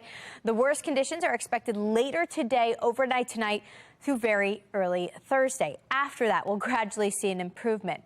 Here's a look at where the wildfires are burning right now. They are well north of here in Canada, indicated by the red dots. All the gray stuff you see on the map, that's the smoke for today, and that is drifting southward through New York, Pennsylvania, and actually reaching us right here in Maryland. And this all also has to do with the weather system that's off to our north and east, an area of low pressure that's kind of been stuck there, stagnant weather pattern. Counterclockwise flow around that low is directing that smoke southward and pushing it our way again today. Today, actually, through tomorrow will be the worst of it. And with our future smoke forecast here, you can actually see that by checking out the colors. We are included in this yellow color today, meaning moderate smoke across our region. As we head through the evening, that continues to be the case. I do want to stop the clock at 9 o'clock. That's when we enter this purple color here. That's when conditions really peak. So I think the worst of it late tonight, overnight tonight through really early Thursday morning. At that point, levels are going to be very, very high for us before things start to clear out of here later Thursday and as we head through week's end on Friday. So because of the high air quality levels today, we are looking at a code red air quality alert. That means everybody should limit their time outside if possible today to avoid breathing issues. If you're included in this orange color here, that's southern Maryland, across the bay to the eastern shore, code orange air quality alert. That means it's more of an issue for unhealthy groups. That means anyone who suffers from any breathing issues. For example, if you have asthma, extra important that you stay inside and stay safe today. So we are looking at that haze, that smoke pretty much throughout the afternoon. Despite that, high temperatures will be warm in the upper 70s to near 80 today. I think conditions get worse tonight, unfortunately. So this evening through early tomorrow morning, we are in the thick of it. That's when air quality levels will be unusually high for us. So because of all that, we are under weather alert for today. Hazy conditions will continue tomorrow too, but I think by Friday we see a little bit of relief. We're also tracking that potential for some much needed rain, the potential for some spotty late day showers. Over the weekend, we should be better for outdoor plans. We are welcoming back some sunshine. Skies should be clear and temperatures warming up into the upper 80s by the end of the weekend. And then finally, some much needed rain that arrives on Monday with some showers and some storms, and showers showers will actually linger all the way through next Tuesday. Tom, Patrice. Thank you, Amy. Let's take a look now at your Lynn Solar Traffic Network. And no major incidents or any delays throughout the Baltimore region right now. Knock on wood. Hopefully that will last throughout the rest of the day. Now we're going to get a check of your mass transit. We have Mark Jones in the MTA. Good morning, Mark. Good morning, Tom. Good morning, everyone out there on the MARC train system. We've got Penn Train 511 with a 5-minute delay and 845 on the Camden line, running about 5 to 10 minutes late. Allowed time there. Certainly allowed time for travel with light rail linkage. You're right. It's dealing with a 30-minute delay from end to end. And out there on Metro Subway Link, a good start. No delays in either direction of Metro Subway Link service. For the MTA Transit team, I'm Mark Jones. Thank you, Mark. This Fox 45 News segment is sponsored by Chime Medical Center. It is that time of year where we celebrate Dad, and you could win extra spending money every day from now until June 15th. Just grab your phone and scan the QR code on the screen for your chance to win a $100 Visa gift card. Play our Father's Day Pop Quiz Trivia Contest. You get the question right, and you could win the daily prize of that $100 Visa gift card. Again, just scan the QR code to get the Father's Day Pop Quiz Trivia Question of the Day. Good luck to all of you. Ashley from Baltimore won yesterday's contest. Well, hello. Good morning. Oh, I'm just hanging out at NASA with the James Webb Telescope. This is not to scale. We're going to be talking to folks here and what they do right here in Baltimore coming up in a few minutes from right now. Got to get back to work. Volunteers attacked while trying to enforce the city's curfew. Just ahead, I'll tell you what happened and how the mayor is responding. You're watching Fox 45 Morning News, all local, all morning.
Trending now, we are looking to the stars this morning, and a big part of space exploration can be found right here in Baltimore. And not too far away from our station meteorologist, Justin Chambers, live from the Space Telescope Science Institute.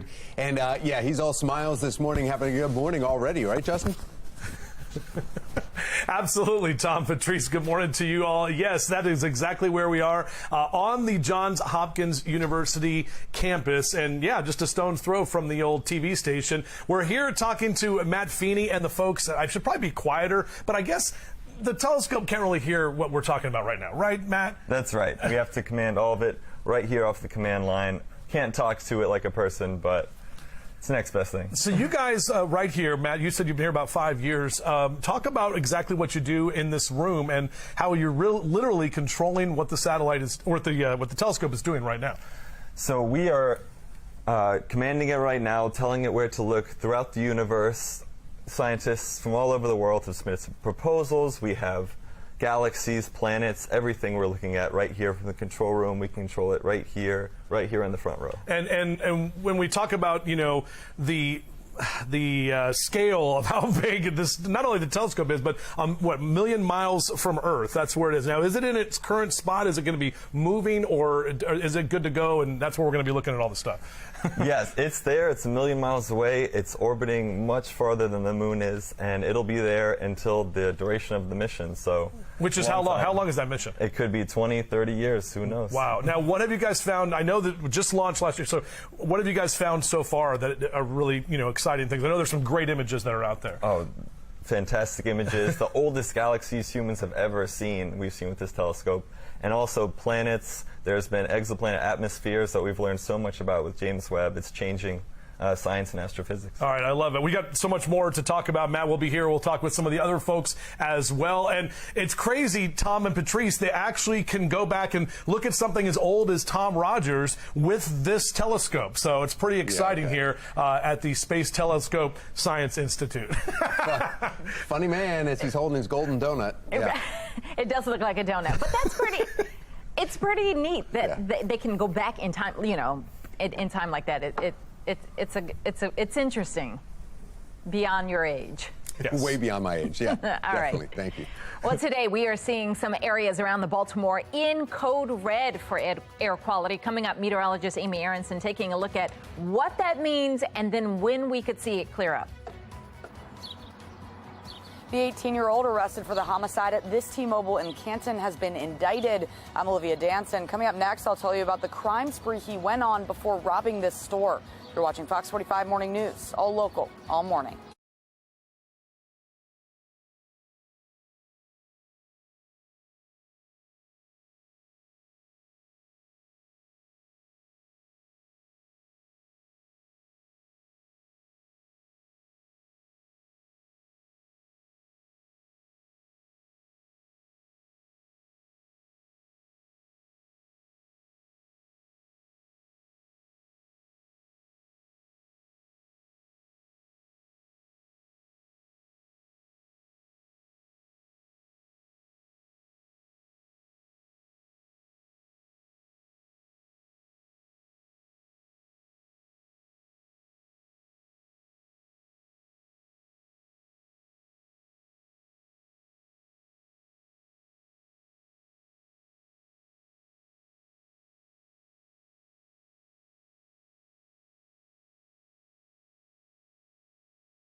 Live from WBFF in Baltimore, this is Fox 45 Morning News. Welcome back on this Wednesday morning. Coming up on 6:30, I'm Patrice Sanders. I'm Tom Rogers, and there is a thick haze that will greet you when you step out today. Meteorologist Amy Aronson here explaining what's going on and why this is not great for your health today. Yeah, you can actually smell it if you're outside this morning. Smells like smoke out there, and that's exactly what it is. And that's why we're under weather alert today. Kind of unusual for us. Doesn't happen often here in Maryland, but it's the wildfire smoke up in Canada that's actually reaching us and then causing some issues. Right now, I'm kind of shocked that Baltimore's not reporting a low visibility, but right now, Westminster down to 3 miles, 2 miles in spots like Annapolis and also in Gaithersburg. So be prepared for some reduced visibility due to that smoke and that haze this morning. Mid and upper 50s as you step out the door. You really want to limit your time outside today. And here's a look at the reason why. Things not looking good for us. We are in the highest category today for air quality issues. Tomorrow, little better, but still in poor shape. By Friday, little better, but still not fantastic. So your best bet is to avoid outdoor activities, stay inside, use air conditioning if possible, especially today. I will break down your air quality, the numbers hour by hour, and let you know when we will see improvement in 10 minutes. Tom, Patrice. Thank you, Amy. From enforcement concerns to violent actions, juvenile violence, and how to handle it remains a hot topic in Baltimore. This morning, we have live team coverage on a city in crisis. Coming up in a few minutes, Olivia Dance is live with the latest on one violent act done by a young person in Canton earlier this year. First, we begin with Shannon Lilly. She's joining us with more on the handful of city volunteers who came under an attack this weekend while trying to help enforce the youth curfew. Shannon? Yeah, it was a scary situation for these volunteers, Tom, no doubt. But remember, to enforce this curfew, the city is relying less on the interaction between the actual police officers and these young people. And instead, they are using volunteers to engage potential violators and help them go home. Now, some call that a risky tactic, and this weekend may be an example of that. Take a look at this map. It was just before midnight Saturday night there on Denham Circle in Cherry Hill where vandals forced volunteers out of the neighborhood. They had traveled to Cherry Hill in a Youth Connection van, very similar to this one, but quickly returned when the van came under attack.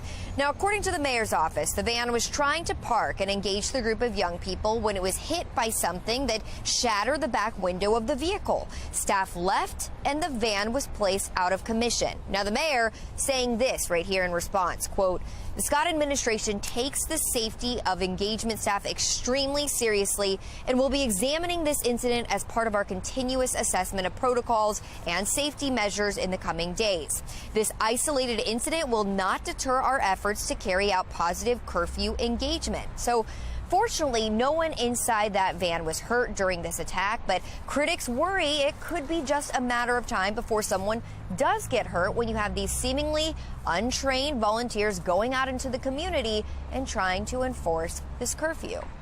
Reporting live from police headquarters, I'm Shannon Lilly, Fox 45 Morning News.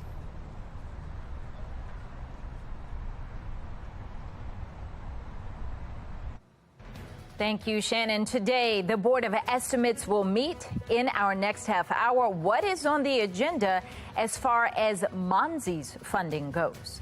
Despite being on weather alert, we are going to feel warmer temperatures today in the Baltimore region. Still to come, meteorologist Amy Aronson tracking when our next weather maker is headed our way. 6:33, you're watching Fox 45 Morning News, all local, all morning. Weather Window, presented by the National Weather Desk. Imagine this storm appearing suddenly at a softball game. That's what happened before an umpire shot this video Monday in Whitehall, Arkansas, near Pine Bluff. The storm included wind and hail. Now here's a commute worthy of the view. A double rainbow crosses US 50 near Reno, Nevada. Want to see your weather photos and videos on TV? Click Chime In on this station's website to share.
6:36. When it comes to juvenile violence, last month, a deadly robbery and shooting at a T-Mobile in Canton. Arthur McCaden, the 18-year-old arrested for the homicide of the T-Mobile employee, has been indicted, but now we're learning more about his past. We continue our team coverage with Olivia Dance. She is joining us live with the details and surveillance video. Olivia. Yeah, Tom and Patrice, 18-year-old Arthur McCaden went on a nearly 2-week-long crime spree that eventually escalated at this T-Mobile here in Canton. McCaden and his 14-year-old brother robbed the store on April 30th. During the robbery, 23-year-old Fabian Sanchez Gonzalez, an employee at the T-Mobile, was shot and killed. But that armed robbery is one of 5 that police say McCaden committed, some with the help of his younger brother. On April 18th, he robbed a T-Mobile in Hamden. Then 2 weeks later, on April 25th, the T-Mobile store in downtown Baltimore. Hours later, the T-Mobile in Highlandtown. Surveillance video shows McCaden pointing a gun at the employee. 5 days later, on April 30th, police in New Jersey say McCaden and his brother robbed a Best Buy at gunpoint. The department releasing video from that showing McCaden wearing a blue tracksuit. Hours later, wearing that same tracksuit, McCaden robbed this T-Mobile here in Canton, killing Sanchez Gonzalez. And one manager is emotional, thinking about how Fabian lost his life. I'm working for a cell phone company for more than I can talk right now. I'm shook up. Since then, I'm not in a peace. I keep remembering the T-Mobile employee. My heart goes out to the family, and may he rest in peace, the guy, but he shouldn't come out. As you just heard, that manager is emotional and says she easily could have shared the same fate. Now back here at the T-Mobile in Canton, you can see there's still a memorial up for Fabian as the community is remembering him. And as far as McCaden, he'll be back in court on July 3rd at 9 a.m. For now, reporting live in Canton, I'm Olivia Dance, Fox 45 Morning News. Olivia, weather alert this morning for dangerous air quality due to smoke coming from Canada's out-of-control wildfires. Megan Gillen is at our live center with alerts actually all across the United States today. Megan. Pretty incredible, guys. Taking you live to Philadelphia here this morning right now, where you can see that haze right there, all from the smoke. And it's a similar shot as we take a live look from New York City this morning. Pretty similar there. The air quality, guys, expected to worsen up and down the East Coast here today. Just for comparison, to put this in perspective here, look at this. On the left-hand side of your screen, video of the New York City skyline yesterday. On the right, how things are looking here this morning, shaping up to be very similar. Last night, the air quality index there was above 200 at one point. Guys, that is a level that experts say is, quote, very unhealthy and much worse than cities that consistently have the worst air quality in the world, like Beijing at 103 yesterday, New Delhi at 152, and Lahore, Pakistan, 169. Take a look at this satellite image. This is actually coming into us from the National Oceanic and Atmospheric Administration. You can see the smoke right there, particularly thick over portions of Quebec, Ontario, and New York, impacting up to 1 million people all across the United States. And guys, that does include us here in Maryland. In fact, take a look at this right here. You can see much of the state here highlighted in red right now, labeled unhealthy air quality. As we highlight the Baltimore region, you can see we are part of that unhealthy area there. They're warning those with asthma, other lung conditions to limit time outdoors because of the haze, what we're feeling out there. And again, the red is unhealthy, and then unhealthy in orange is for the sensitive group. So almost the entire state here is seeing some dangerous conditions. The big question, when will it get better? We want to bring in meteorologist Amy Aronson with some insight on when the smoke could be shifting. Amy. Yeah, unfortunately, we are in the thick of it both today through early tomorrow. And because of that, we're under weather alert because of the haze and the smoke that's developed and causing air quality issues. So like Megan said, really best to limit time outside today. It's going to be warm, so a little tempting to get outside and maybe get some stuff done. But today, not the day for it because of the dangerous air quality levels. We are ending up close to 80 today. Now, I think the worst of it comes actually later this evening through overnight tonight, heading into early Thursday. But after that, I'm tracking a gradual improvement. I'll show you what I'm talking about with our future scan in just about 10 minutes. Back to you. The week-long city budget hearings come to an end at City Hall. In our next half hour, how the latest meeting ended and what Baltimore's police commissioner is asking for. Work disruptions at West Coast ports could lead to another supply chain disaster. I'm Atrell Nashar with why one industry says headaches now could cause issues for the rest of the year. Oh, and taking a live look here at the Inner Harbor over Baltimore through the haze. You're watching Fox 45 Morning News, all local, all morning.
.644, topping your morning rush. An investigation is underway following a deadly motorcycle crash in Whitehall.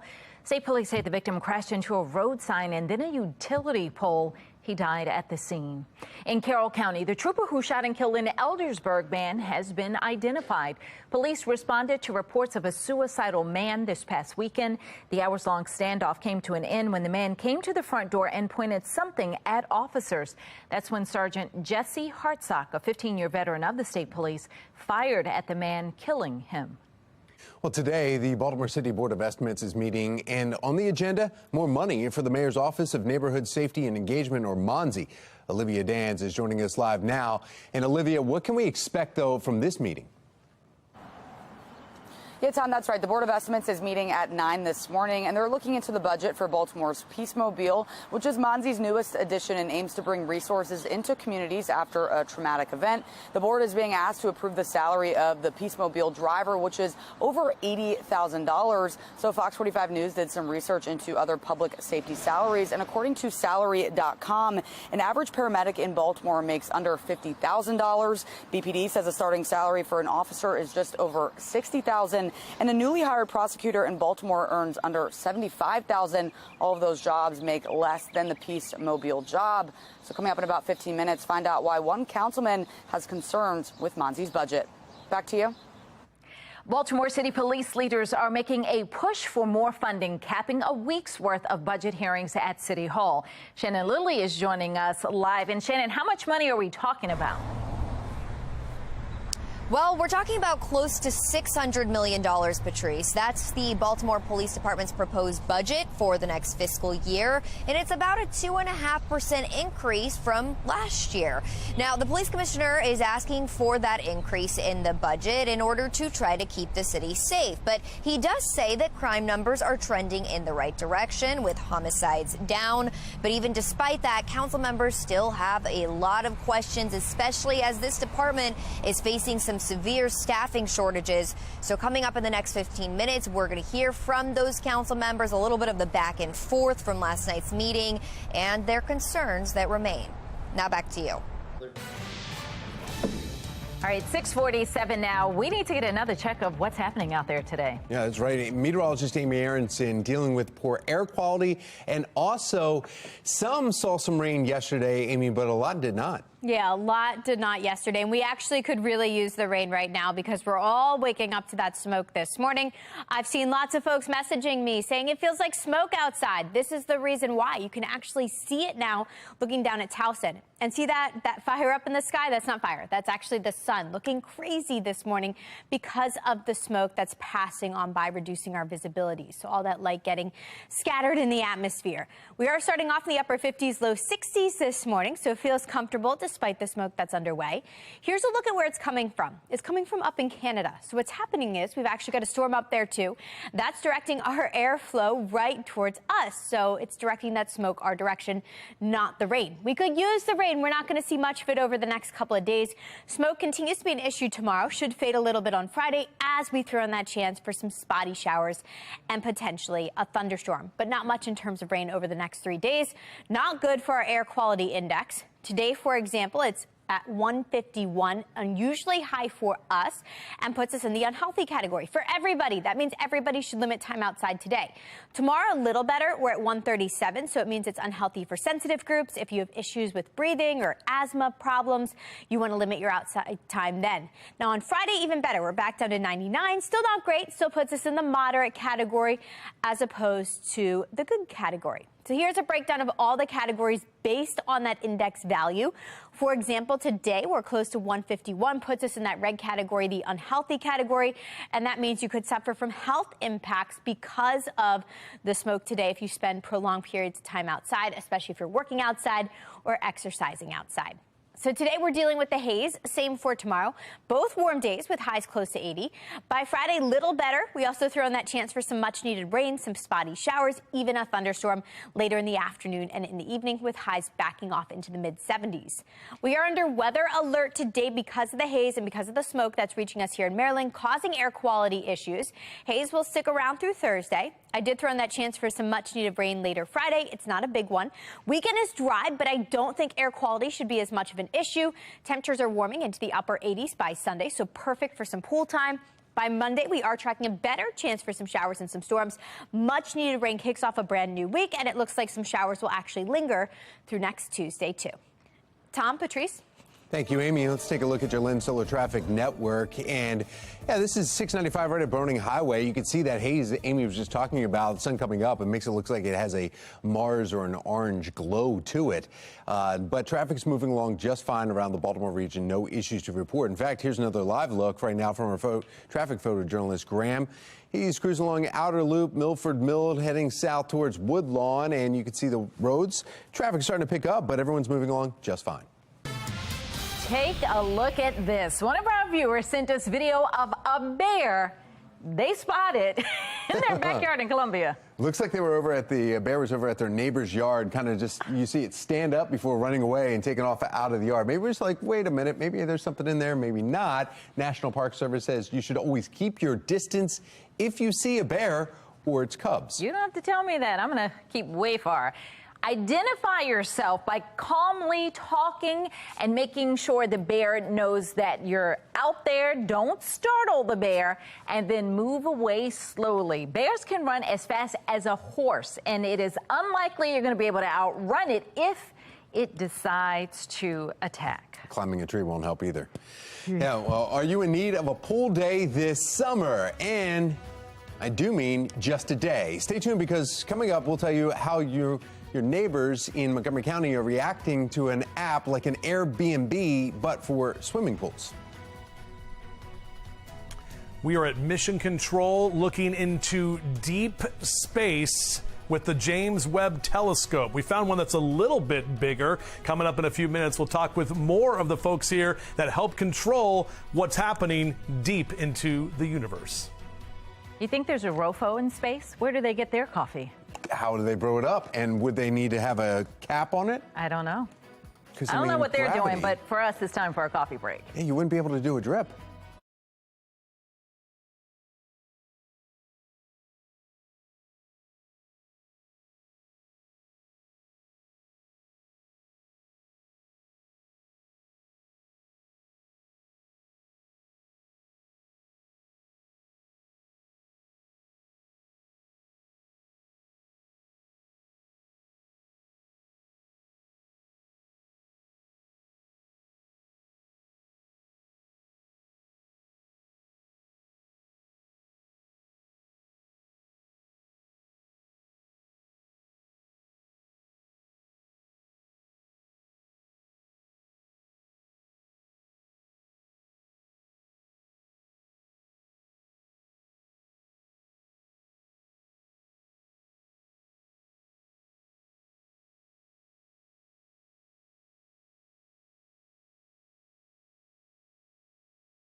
.55 and making your headlines this Wednesday morning. We are on weather alert mode for code red air quality in effect for southern Baltimore County, Baltimore City, and Arundel County. Weather quality may impact your outdoor sports and activities. In just a few minutes, meteorologist Amy Aronson will be letting us know how long we will be in code red. The warmer weather means it's pool time, and pool sharing rentals are causing a big divide in one Maryland community. Swimply is like Airbnb, but it's for backyard pools. I personally would not do it. There's too much of a liability. Neighbors in Montgomery County say the app has become a tremendous nuisance with loud parties and streets filled with cars.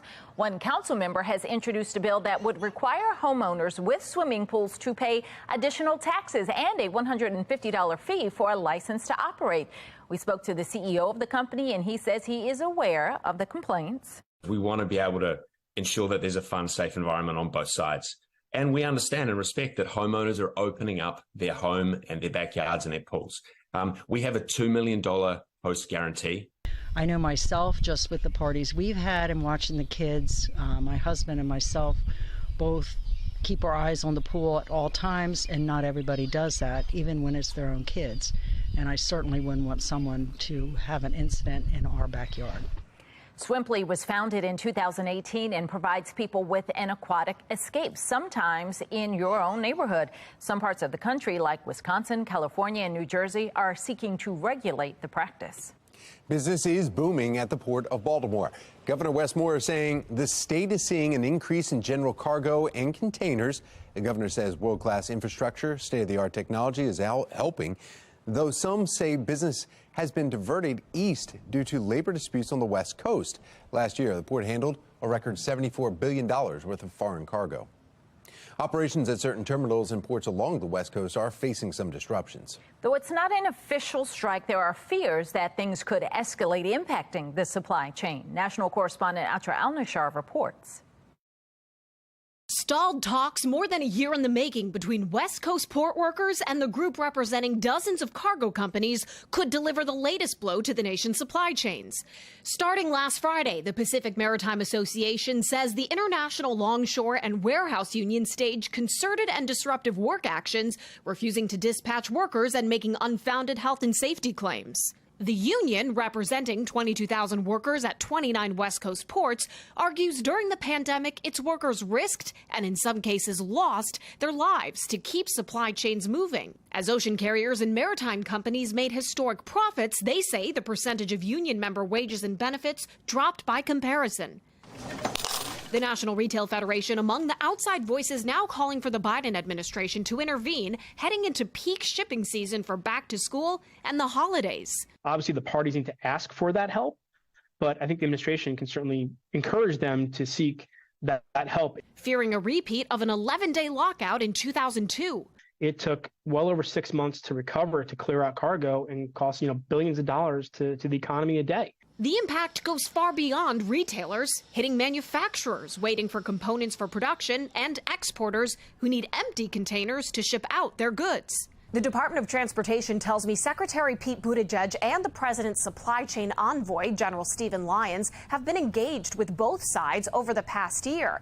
Acting Labor Secretary Julie Su has also been in talks, and the White House says they're monitoring the situation. What we see is the best way to move forward is for both sides, or for all sides, to continue to work to come to the table and come to a solution here. It's nice that they're monitoring, but I think at this point, a year plus in, they need to do more than monitor. They need to be in constant communication with the parties. Hoping that moves talks along to reach a final deal and keep the ports open.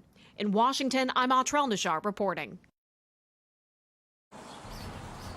Baltimore's Board of Estimates is being asked to approve new city jobs. I'm Olivia Danson. Coming up next, we're looking into why the salary for these positions are much higher than other employees. Baltimore City Police are asking for more funding to help keep you safe. Just ahead, we'll tell you about the questions that council members still have as the department faces severe staffing shortages. And we are looking at unhealthy air quality levels today. I'll let you know exactly how long this is going to last and when the smoke will finally clear in a couple of minutes. Live from WBFF in Baltimore, this is Fox 45 Morning News. Good morning on this Wednesday, June 7th. I'm Patrice Sanders. I'm Tom Rogers. 7 o'clock, we are weather alert because of dangerous air conditions. That's right. We've got meteorologist Amy Aronson. She's keeping track of it hour by hour throughout the day because it's changing. It is changing. You can see it. You can smell it this morning. Doesn't look pretty out there and not good for you either. So that's the main concern and the reason why we are under weather alert. Here's a look at our air quality currently, and you'll notice it's unhealthy across the region. We've got that bright red showing up in Baltimore, but really all around around Maryland today. So what that means is you want to limit your time outside. And this actually applies to everybody. So I know it's tempting. Temperature-wise, we're in pretty good shape. Mid and upper 50s to start things off. Pretty comfortable this morning. But your best bet is to hold off on exercising outside. Either put it off or just stay inside in the air conditioning and get your workout in that way. And this is going to apply all day long. So for outdoor sports this afternoon, same setup. You're going to be up against that haze and that smoke later on today. Temperatures will be warming. We're in the low 70s by the end of the morning. Now, I'll let you know exactly how long these conditions are going to continue and when we will see some relief from the haze and from the smoke. Back to you. Started off the hearing talking about a 25.4% reduction in violence. And the reality is there's a 21% increase in homicides in the Western District. While they've taken on a lot of different functions that previously weren't in the office, at some point we have to have a real discussion about growth and about sustainability of these salaries in the office. Happening today, Baltimore City Board of Estimates is meeting, and on the agenda, more money for the Mayor's Office of Neighborhood Safety and Engagement, or MONSE. Olivia Dance joins us live with what we can expect from that meeting. Olivia. Yeah, Tom and Patrice, the Board of Estimates is meeting at 9 this morning, and we'll look into the budget for Baltimore's Peacemobile, which is MONSE's newest addition and aims to bring resources into communities after a traumatic event. Baltimore's Peacemobile is unique in that it's meant to serve as a symbol of hope. A place where, regardless of your need, you'll be connected to services, a place where healing can begin after a traumatic event. What a better way to kick off Gun Violence Awareness Month than this. That was Shantae Jackson, Director of the Mayor's Office of Neighborhood Safety and Engagement, or MONSE. The Board of Estimates is also being asked to approve the salary of the Peacemobile driver, which is more than $80,000. So Fox 45 News did some research on other public safety salaries, and according to salary.com, an average paramedic in Baltimore makes under $50,000. BPD says the starting salary for an officer is just over $60,000, and a newly hired assistant state's attorney or prosecutor in Baltimore earns under $75,000. All three are less than the Peacemobile job. Councilman Eric Costello wrote a letter to MONSE raising concerns over long-term funding. MONSE received $50 million in American Rescue Plan money, which Costello says will run out. The board is also being asked to approve a communications manager position for Safe Streets at over $90,000. So, of course, we'll be monitoring this morning's meeting to see if the board raises any questions or concerns about these requests. But for now, reporting live in Baltimore, I'm Olivia Dance, Fox 45 Morning News. Thank you, Olivia. This brings us to our question of the day. Do you think the city is moving toward more or less transparency on the MONSE funds? And as you can see on the top there, 95% of those who have responded say less transparent. You can weigh in right now by heading to foxbaltimore.com. Today's meeting comes after a long night at City Hall last night. And Baltimore Police Commissioner Michael Harrison and his staff front and center with City Council's Ways and Means Committee. Shannon Lilly joins us live this morning with what the commissioner is requesting. Shannon. Well, Police Commissioner Michael Harrison, Patrice, is asking for a boost to his budget. This all comes as officers across the city continue to work to try to fight the ongoing crime. But take a look at this. The Baltimore Police Department's proposed budget for the next fiscal year is nearly $600 million. That's about a 2.5% increase over last year. Meanwhile, Harrison says violent crime is down, and he says they've reduced the homicide rate by 17.2% and the non-fatal shooting rate by 7.8%. Now, despite crime numbers trending in the right direction, though, council members still had a lot of questions for the commissioner. So let's take a listen to some of that back and forth. In the police department, what needs to shift in order to reduce the likelihood that someone's going to use a gun? What needs to shift is not just in the police department. What needs to shift is in how we as a city change why a person think they, number one, have to carry a gun. There's still very high crime and high violent areas. Can you speak to what we're doing as an alternative for those types of deployment strategies? I just don't see the success. Tri-district is just that stubborn area that it's been our worst microzone since we started doing the microzones. So, and we've sent several teams there. Now, the commissioner says his officers are up for the job despite the department being down hundreds of officers. Reporting live from police headquarters, I'm Shannon Lilly, Fox 45 Morning News. During the hearing, Police Commissioner Harrison addressed his future amid speculation about D.C.'s sheriff's opening. Harrison said he isn't going to Washington, but his phrasing was seemingly intriguing to Councilman Eric Costello. Do you, Commissioner Michael Harrison, do you, notwithstanding the mayor's position, plan on remaining an active and working employee of the city of Baltimore? I don't know that I can answer that question right now because I serve at the pleasure of the mayor, and I have to know where the mayor stands on that. Is it your intention to remain with the city of Baltimore as an active employee as police commissioner through the end of your contractual term? I will tell you that I have said no to many opportunities that have come, but there may be a consideration that I may have to consider. I'm going to take a 5-minute recess. Well, after that recess, the hearing continued as planned. If you want to read more about last night's hearing, as well as the other hearings at City Hall this past week, head to our website at foxbaltimore.com. 7:07 in developing now. Police in Richmond, Virginia, investigating a mass shooting that happened right outside of a high school graduation ceremony. According to officials, at least 7 people were shot at a theater on the campus of Virginia Commonwealth University, where the high school graduation was taking place. As of last night, police say at least 2 of the 3 victims who sustained life-threatening injuries have died. One of the deceased, an 18-year-old student who had just graduated. Shots rang out around 5 last night, shortly after the ceremony ended. People were having panic attacks, falling on the ground, screaming. One child was hit by a car. So this was a very chaotic scene. Police have arrested a 19-year-old as a possible suspect. They say the individual knew at least one of the victims. Police are currently reviewing security footage from cameras right near the scene. Both drivers involved in that fatal crash along the Baltimore Beltway back in March have been indicted. One of the drivers involved is facing 28 charges. State police arrested 20-year-old Malachi Brown on Monday. He made an appearance in court yesterday. Prosecutors allege Brown was driving in excess of 120 miles an hour before that crash. He reportedly told a state trooper he was only going 60 miles per hour. Because I believe that he is indeed a threat to the community. It's that type of driving that resulted in the death of 6 individuals. Brown was released on home detention with an ankle monitor. Maryland State Police are trying to locate and bring in the second driver involved. She was injured in the crash and is now accused of driving under the influence and speeding.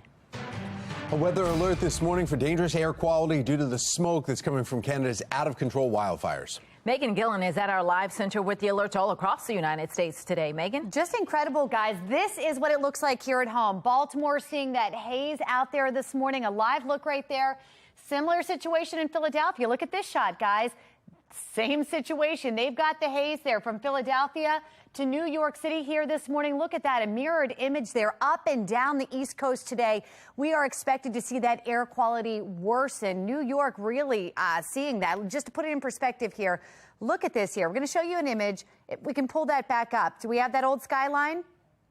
See if we can pull up that other skyline for you. We had a mirrored image here from the left and the right. This was yesterday, and now what we're seeing this morning, both of those images showing just how dense this gets as the day moves forward. Last night, we know the air quality index there was above 200 at one point, a level that experts say is, quote, very unhealthy and much worse than cities that consistently have the worst air quality in the world, like Beijing at 103 Tuesday, New Delhi at 152, and Lahore, Pakistan, 169 yesterday. I want to show you this satellite image from the National Oceanic and Atmospheric Administration. And what you're looking at there is the smoke, particularly thick over portions of Quebec, Ontario, and New York, really impacting up to 100 million people all across the United States. And as we saw a little while ago, that does include us here in Maryland. In fact, to give you an idea of how much of it we're seeing, look at this.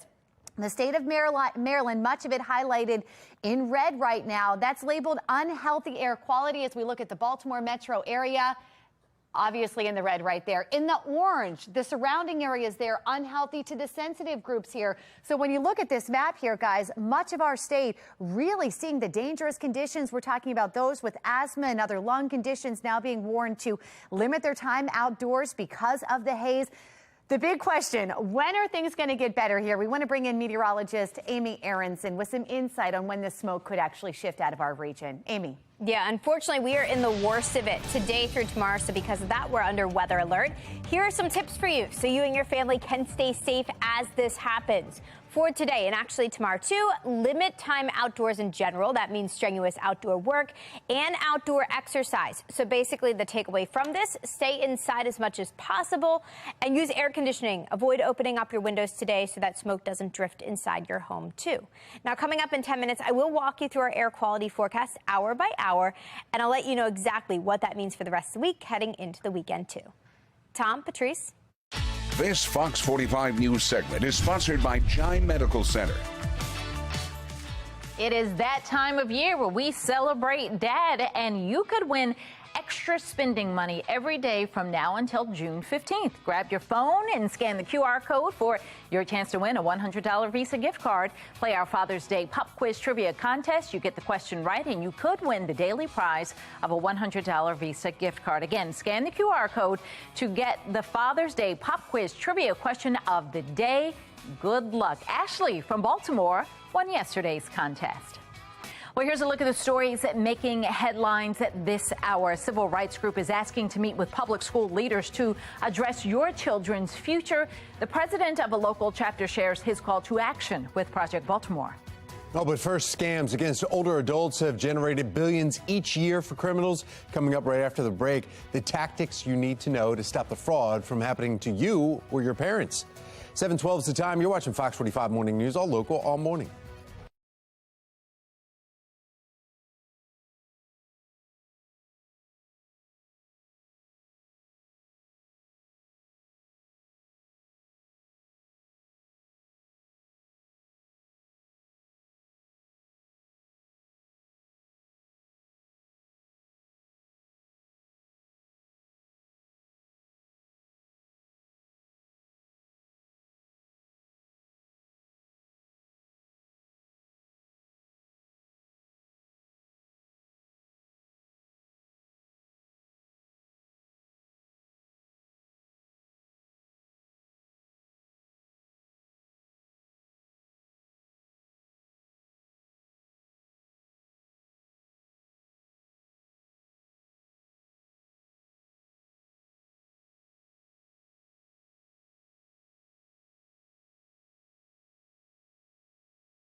Well, next week is Protect Week, and it's from June 12th through the 16th, where we were talking about multiple state agencies joining the Attorney General, Comptroller, and Better Business Bureau to combat seniors who have been becoming victims of fraud. Joining us this morning for this week's Confident Consumer to explain more about next week's events, Angie Barnett with the Better Business Bureau. Angie, thank you for coming in. Good morning, Tom. Good morning. Yes, we have a lot of different events are coming up, and next week is designed specifically because 1 in 5 seniors, somebody that's 65 and older, has actually had fraud committed against them, but is underreported. Oh, absolutely. It's frightening, the numbers. Next week is designed to educate through town hall meetings, webinars, etc. But why the 65 and older population is so vulnerable is they have more money to lose. They engage with scammers. They talk to them on the phone. They greet them at the door. They read their mail still. So they engage with scammers more often, and it's underreported because of shame, embarrassment. A lot of people, when they fall for it, they don't want to talk about it. They can't believe they fell for it. Or in the case of romance scams, as we've talked before, they don't even want to admit it's true. It's not a scam. They just don't want to admit it. Right. They fell prey to it, and they still believe it. The other thing that somebody will say, you may be out there and you're like, well, you know what? I don't have anybody 65 and older. It's not going to impact me. It does, because we're talking nearly $3 billion a year goes to scammers, which means insurance and small businesses, everyone. Yeah, exactly. The circle of life for consumers really indicates that. And the other thing is we're part of communities. We have relatives. We have neighbors. We go to church, and there's church groups. So it's bringing this education, and it's really listening to people. And when they say, I went to the local store and I bought $500 worth of Green Dot cards, that's your warning sign. You want to engage and have conversations and never shaming the victim. And the scams are generational. I mean, a Better Business Bureau broke down 55 and older are still writing checks and still using it that way. 65 and older, it's phone scams that are mainly getting them because they are at home. Exactly, you've got it. So the different scams are designed. So impersonator scams, where they say it's the IRS and create that sense of urgency, that's over the phone, and they're going to get your cards that way. So each scam is designed, but what we want to say is, remember, seniors are now elevated. Our older populations are using online, and they're falling for romance scams, cryptocurrency scams, investment scams, and those have high dollar, literally in the thousands, Tom, that individuals lose in those scams. And again, those are all about relationships, trust. The trust, and those generations trusted, which is better than the jaded generations that were a little bit lower. Okay, I'm not going to do an editorial comment, but yes, that's true. Yes, but it's a little bit different, and now we know why. But Angie Barnett, thank you so much. And of course, Better Business Bureau has so much online where you can go. If you think maybe your family, one of your elderly in your family has been scammed, you can go there. They have so many tools.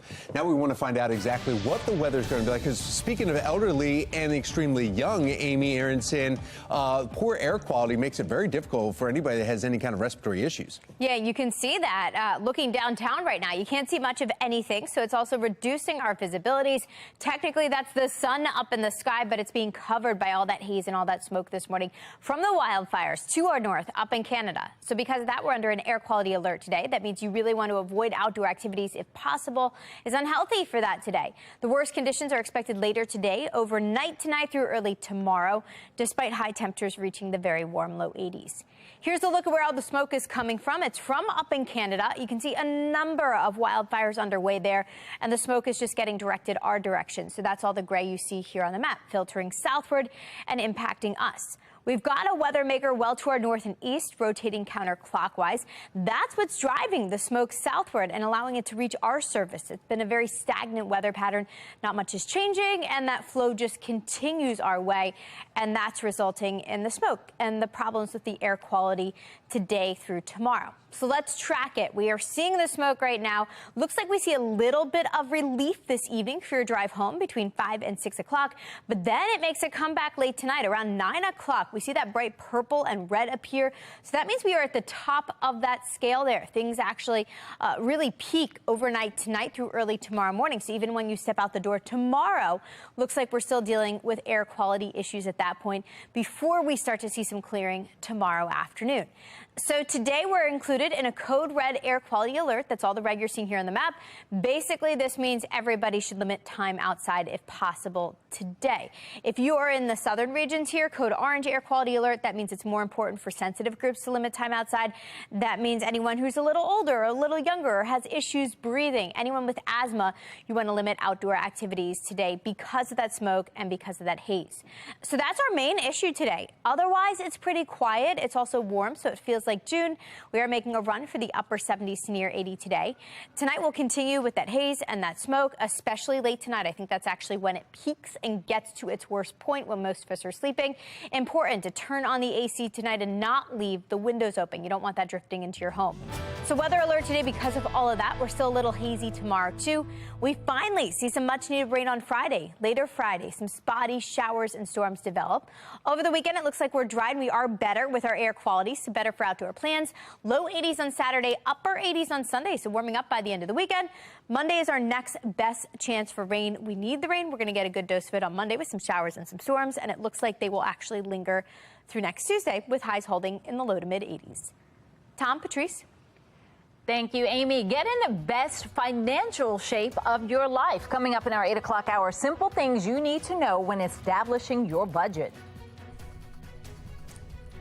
Well, I'm no longer in mission control. They wouldn't let me touch things. I got a little too handsy with the James Webb Space Telescope. This is an actual picture of a star being born, and we're not talking about Bradley Cooper or Lady Gaga. The Space Telescope, James Webb, right here in Baltimore, Maryland. We're live, and we'll talk more about it coming up on Fox 45 Morning News. All local, all space.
think Buzz Lightyear, because happening now, if you've ever dreamed of exploring the cosmos, right?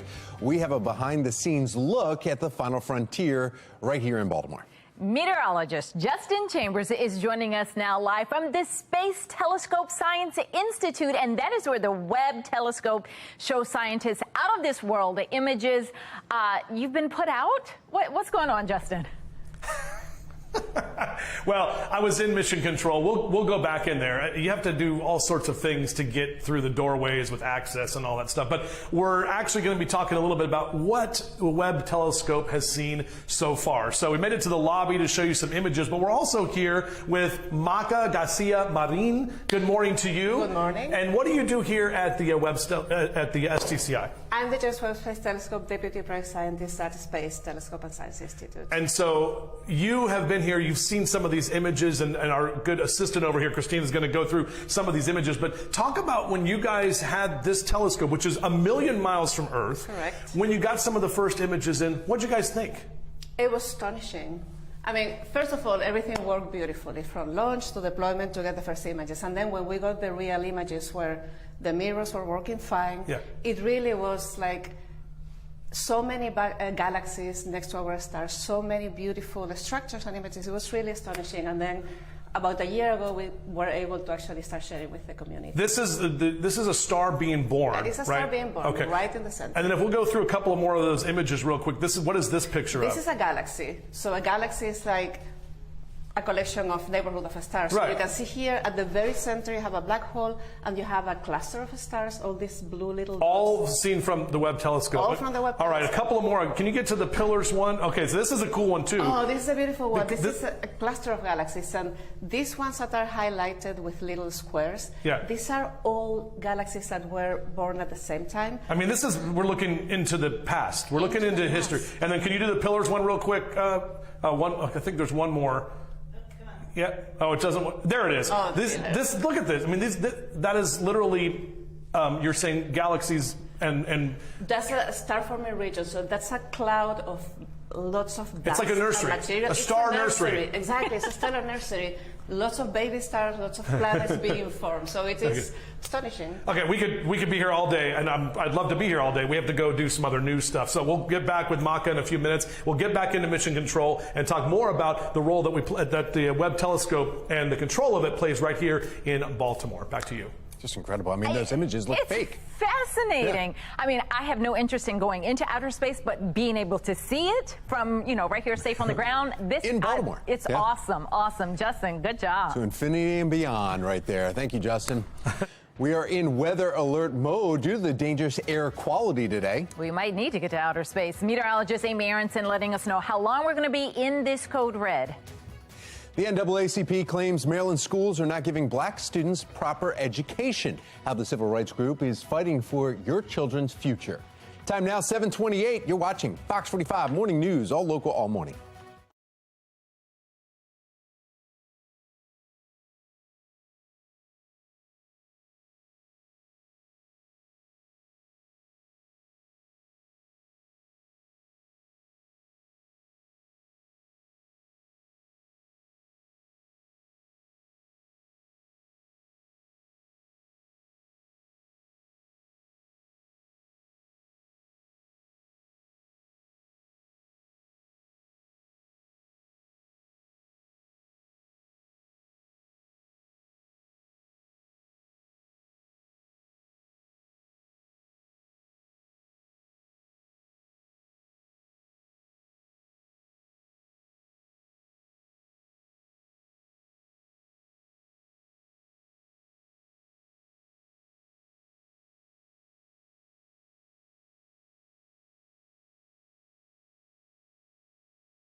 Live from WBFF in Baltimore, this is Fox 45 Morning News. Welcome back on this Wednesday morning. 7:31 is the time. A lot of red around us. I'm Patrice Sanders. I'm Tom Rogers, and the red is because we are weather alert because of your breathing today. We have meteorologist Amy Aronson looking at the poor air quality, right, Amy? Yeah, it doesn't look good out there right now, and that's going to be the case for at least the next 24 hours. And this is crazy, but this is what's coming from Canada. The wildfire smoke is reaching us here in Maryland and impacting our air quality, too. So if we take a look at our visibilities currently, I'm kind of shocked Baltimore not reporting a low visibility because we are seeing that haze and that smoke develop locally, but we're at 3 miles either way in Westminster, 2 miles in Annapolis. Be prepared for some low visibilities because of what we're seeing outside. Mid and upper 50s to start, so it is still comfortable despite the smoke and the haze that has developed. Over the next 4 days, we should see an improvement. It's going to be unhealthy for everybody today, unhealthy for sensitive groups come tomorrow. By Friday, back in the moderate category, and I think that's where we'll stay as we get into the weekend, too, so better for your outdoor activities. Now, coming up in 10 minutes, I will walk you through the air quality forecast hour by hour and let you know exactly what to expect for the rest of the week. Tom, Patrice. Thank you, Amy. Let's take a look now at your Lynn Solar Traffic Network and an accident 97 southbound right in Crownsville. You can see all the red and yellow. Southbound is the cause of that major backup is because 3 vehicles were collided just to the left of where this camera is right now. The one shoulder is closed. Look like the left now lane is getting by, so that's good. Some traffic is starting to move. It was stopped for a little while there. 7:33, a call to action from civil rights leaders who say Maryland public schools are failing to educate African-American children. And as Project Baltimore's Chris Papps explains, the Maryland NAACP wants to meet with school leaders next week to improve what they call the critical status of African-American students. This is a significant change of approach. The Maryland NAACP is demanding action from school leaders. We certainly are advocates for public education, but now we're taking it a step further. Ryan Coleman, president of the Randallstown chapter, says what public schools are doing now is not working. We cannot just be defenders of public education and they're not educating our children, especially African American children. On Monday, the Maryland NAACP released this public statement saying it has attempted to work with state and local education agencies to remedy the dreadful education circumstances for African American children in public schools. The civil rights group cites issues including lagging academic achievement, students graduating without necessary proficiency, and a breakdown in school discipline. The situation, according to the NAACP, is intolerable and getting worse. Those are strong words. Absolutely, but what we're seeing is increasing salaries, we're increasing budgets, but the actual academic outcome is decreasing. And it's decreasing certainly more for African American students. In Maryland, the 2 lowest performing school systems are Baltimore City and Prince George's County, which also have the highest number of African American students. At 68 and 76%, Baltimore City and Prince George's County have the lowest 4-year graduation rates in Maryland. Those 2 districts are also at the bottom for 3rd through 8th grade math proficiencies. This is a situation where African American children who can learn just like white children or any other children, okay, come into systems and they're not educated. The Maryland NAACP is now calling on local and state school leaders to meet with them June 15th and 16th at a conference in Linthicum Heights, where they can discuss strategies for improving outcomes for African American students. The group calls the upcoming conference a good faith effort to work together, but warns other actions may be necessary. Are you going to be at the conference on June 15th? Yes. Do you hope that the other superintendents go? I hope all the superintendents go. I mean, we need to put our heads together and figure out a path forward. Project Baltimore asked State Superintendent Mohammed Chaudhry and the leadership of 6 school systems in our area if they plan to attend the conference. Anne Arundel, Harford and Howard County schools told us they're looking at their schedules. Baltimore County and Carroll County schools said staff will attend the conference. We did not hear back from Baltimore City or the state superintendent. Fox 45 also sent an email to Governor Wes Moore and Baltimore City Mayor Brandon Scott asking, do you agree with the NAACP that the situation for African American students in Maryland public schools is intolerable? We also asked, what do you intend to do to improve the quality of education in Maryland public schools? And when will you take these steps? We did not receive answers to our questions in time for air. If children have a pathway, they will be successful. And what we've seen is as education, the outcomes have declined. I'm Chris Pabst, and this is Project Baltimore.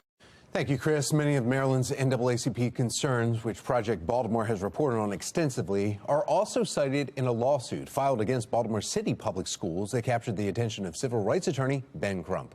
Crump joined the lawsuit as counsel in July of 2022, shortly after it was filed by Baltimore residents Giovanni and Shawanda Patterson.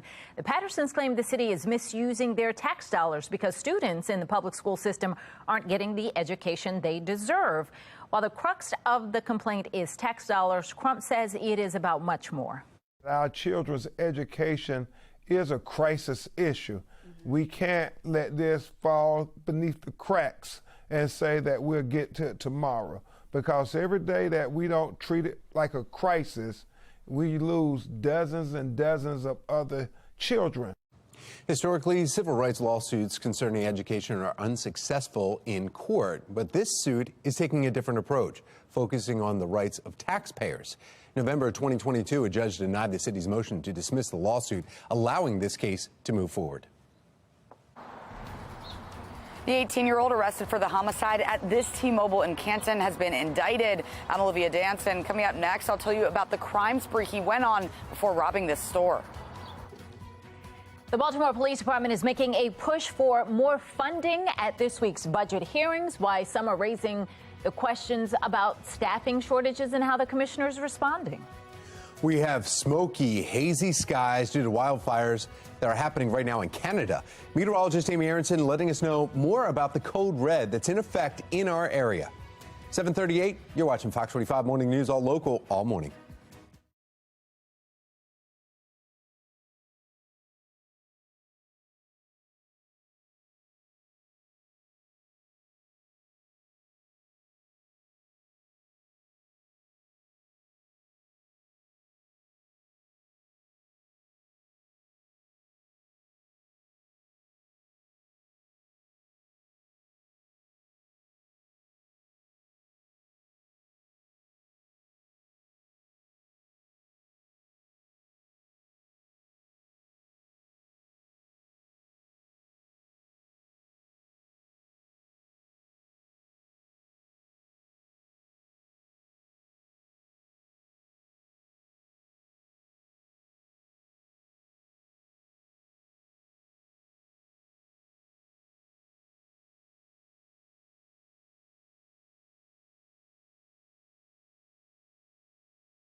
In a city in crisis, when it comes to juvenile violence, last month, a deadly robbery and shooting at a T-Mobile in Canton. Arthur McCaden is the 18-year-old arrested for the homicide at the T-Mobile, and he has been indicted. But now we're learning more about his past. Olivia Dance joins us live with the details and surveillance video. Olivia. Yeah, Tom and Patrice, 18-year-old Arthur McCaden went on a nearly 2-week-long crime spree that eventually escalated at this T-Mobile here in Canton. Now, McCaden and his 14-year-old brother robbed this store on April 30th. During the robbery, 23-year-old Fabian Sanchez Gonzalez, an employee at the T-Mobile, was shot and killed. But that armed robbery is one of 5 that police say McCaden committed, some with the help of his younger brother. On April 18th, he robbed a T-Mobile in Hamden. Then 2 weeks later, on April 25th, the T-Mobile store in downtown Baltimore. Hours later, the T-Mobile in Highlandtown. Surveillance video shows McCaden pointing a gun at the employee. 5 days later, on April 30th, police in New Jersey say McCaden and his brother robbed a Best Buy at gunpoint. The department releasing video from that showing McCaden wearing a blue tracksuit. Hours later, wearing that same tracksuit, McCaden robbed the T-Mobile here in Canton, killing Sanchez Gonzalez. One manager is emotional, thinking about how Fabian lost his life. I'm working for a cell phone company for more than... I can talk right now. I'm shook up. Since then, I'm not in a peace. I keep remembering the T-Mobile employee. My heart goes out to the family, and may he rest in peace, the guy, but he shouldn't come out. As you just heard, that manager is emotional and says she easily could have shared the same fate. Now, back here at the T-Mobile in Canton, there is still a memorial up for Fabian as the community is remembering him. And as far as McCaden, he'll be back in court on July 3rd at 9 a.m. For now, reporting live in Canton, I'm Olivia Dance, Fox 45 Morning News. Maryland Transit is expanding access and reliability to meet riders' needs. After the break, how this could impact your commute. Paying tribute to our veterans beyond Memorial Day. Just ahead, the special edition coming to Howard County with a focus on both veterans and their families. 7:43, you're watching Fox 45 Morning News, all local, all morning.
7:46. We're just hitting the summer months, but the Maryland Department of Transportation is already 2 steps ahead. They're planning for fall bus routes and service changes, and they're looking for your input on what is being proposed. Holly Arnold, the MTA administrator, is joining us this morning to tell us all about it. Good morning. Good morning. Thanks for having me. Of course. All right. So what do you all have proposed for changes come this fall? What are you looking at? Yeah, so we do service changes 3 times a year, and our goal is making sure that we're increasing access and equity, responding to changing service patterns, like where folks are traveling to and from, and improving our reliability and travel time. So for this fall, we have a number of changes that are proposed. Some of the big ones on the east side, we're looking at the CityLink Brown and shortening that. So it ends at Overly, which is where most of the ridership is, and that'll improve reliability for folks there. And then extending the local link 33 to go out to White Marsh, so folks can have a 1-seat ride cross town over there. Are some of these changes coming because you're seeing a ridership increase now that we're getting through some of the COVID phases? So we are seeing ridership increase. It's above 80% on our bus service. And so we are making sure that we're responding to where and when folks are riding and making sure we're providing access. So, for example, we just launched a pilot to Home Chef. So we're extending the local link 76 down to Home Chef to make sure that folks who want to have jobs and access there can be able to get to it. What about people who want to have some input on this? They want to see what the plans are, see how it's going to impact them. You have hearings for that coming up. You have a way to be able to do that. We do. So we have 5 public hearings coming up next week. So it's a mix of virtual and in person, different days of the week, times of the day. We want to make sure that anyone who wants to respond can. We also accept comments online via email. So mta.maryland.gov/fall 2023. You can write us a letter, and public comments are open through July 17th. And the public comment piece is really important for us. You know, we see what we see from our perspective, but we need to understand from our riders how our proposed changes impact them, and we will incorporate that into the final decisions. So there aren't going to be any changes, or will there be changes that, you know, I used to get to work this way, and now I don't have a clear option on how to get to work? I mean, will that be the case, or is it, you know, you used to get there this way, but now you're going to go this way? We still have a way to get you there. So our goal is to make sure we're increasing access. So the way that you get to work may have changed, and so that's why we want folks to pay attention and look at some of the routes. You know, in particular, the CityLink Lime, we're having it end at Mandalman, and the 91 will continue down to Harbor East. So if you used to take that to Harbor East, you may want to take a look. Does the 91 work for you? What does that look like? And give us your feedback on that. All right. Switching gears real quick. Last time you were here, you were talking about trying to get more bus drivers in service and training them. Where are we with that? And hiring them? Where are we with that? Yeah, so we're still full force on hiring, and thank you for helping us to highlight the event. It was a huge success. We had over 200 people. We made 86 conditional offer letters. And we recently, this past Monday, just announced a deal with our local union. So we're decreasing the wage progression. So we're starting folks at about 10% higher than it was before. $24.84 is the new starting rate. Okay. And it only takes 3 years to get to the top rate. All right, Holly, thank you so much for all the updates. We appreciate it. Thanks for having me. Well, this morning we are weather alert because of code red air quality in effect for southern Baltimore County, Baltimore City, and Arundel County. In fact, this is the first time in 17 years Baltimore has seen an air quality index that reached above 150, indicating unhealthy air quality for anyone who is active outdoors. As you're taking a live look at the haze that we're seeing right there. Meteorologist Amy Aronson joining us now with what this means and why there is such a high alert. Yeah, not good for us. This comes from Canada, actually. We're seeing the wildfire smoke now arrive here in Maryland. So pretty incredible stuff, all based on how the atmosphere is working and flowing right now and our current weather setup, actually. You can see the smoke and the haze actually over Towson, too. Hard to see much of anything, so it is keeping our visibilities down. Upper 50s, low 60s. That's where we start, at least temperature-wise. So at least temperatures are comfortable. But here's a look at that atmospheric flow. So basically, there's an area of low pressure off to our north and east, and that's directing that smoky flow southward towards us here in Baltimore, and that's why we're seeing that today and again tomorrow. Rain chances remain extremely limited. It's not until week's end that the smoke starts to dissipate, and instead we are tracking that chance for some much needed spotty showers and some storms. So here's a look at our air quality index over the next 3 days. For example, today it's the highest, 151, puts us in the unhealthy category. Tomorrow, unhealthy for sensitive groups. That means anybody who has any issues breathing. Older people, younger people want to limit time outside still with an an index of 137. By Friday, little better. We're back at 99, so that means we're more in a moderate category. Here's a closer look at all the categories from good to the worst. If we take a look at where we're at today, we're currently unhealthy. That means 151 and puts us that health impact could be felt for pretty much anyone who spends time outside, especially for a prolonged period of time. So you really want to limit outdoor activities today. That haze will stick with us both today and especially tomorrow. I think it peaks overnight tonight through early Thursday morning. After that, gradual improvement through weeks in on Friday when we're tracking that chance for some much needed spotty showers and even a few storms too. So weather alert today because of the smoke and because of the haze, creating that dangerous air quality issue. Tomorrow, hazy conditions continue. By Friday, a little bit of an improvement with highs in the mid-70s. Over the weekend, I think we're in better shape for anything you want to do outside, and it's going to be warmer. Feeling summery this weekend coming up. Low 80s on Saturday, upper 80s on Sunday. So actually feeling even warmer by the end of the weekend. Next real chance for rain, next Bureau weather maker holds off until Monday. That's when we're tracking our next best chance for some showers and some storms. And it looks like these showers will actually linger through Tuesday, too. And we really need the rain, not just to help with the smoke and the haze, but to also help with our drought conditions, too. So that will continue through next Tuesday. Remember, you can always use that QR code you see at the bottom of your 7-day forecast. If you're interested in using it, just scan it with your phone, and it's going to take you right to our WBFF weather app. And you can also get all these weather updates there for free. Tom, Patrice. World Oceans Day is just around the corner, and we sure are excited. Got it? Got it? No? All right. Well, coming up at 9 o'clock, I tried. We're going to give you an inside look at how conservation starts right here at home.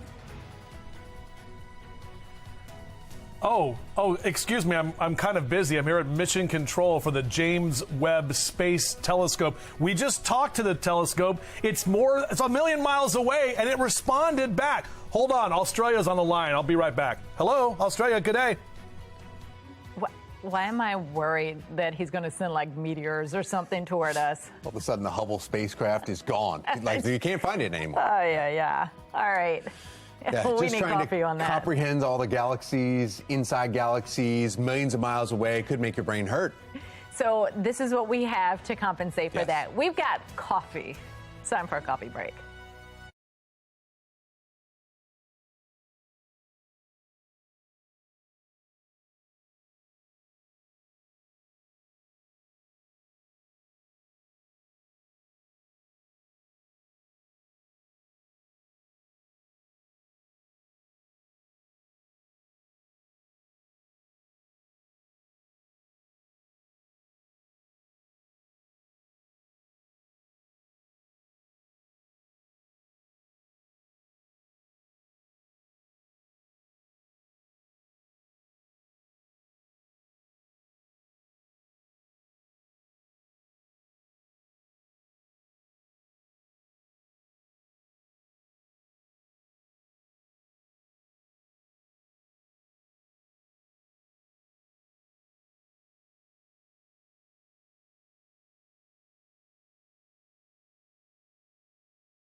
happening today. The Howard County Veterans Foundation is unveiling the new design for their new Veterans and Military Families Monument. The presentation will showcase renderings of the monument planned for downtown Columbia.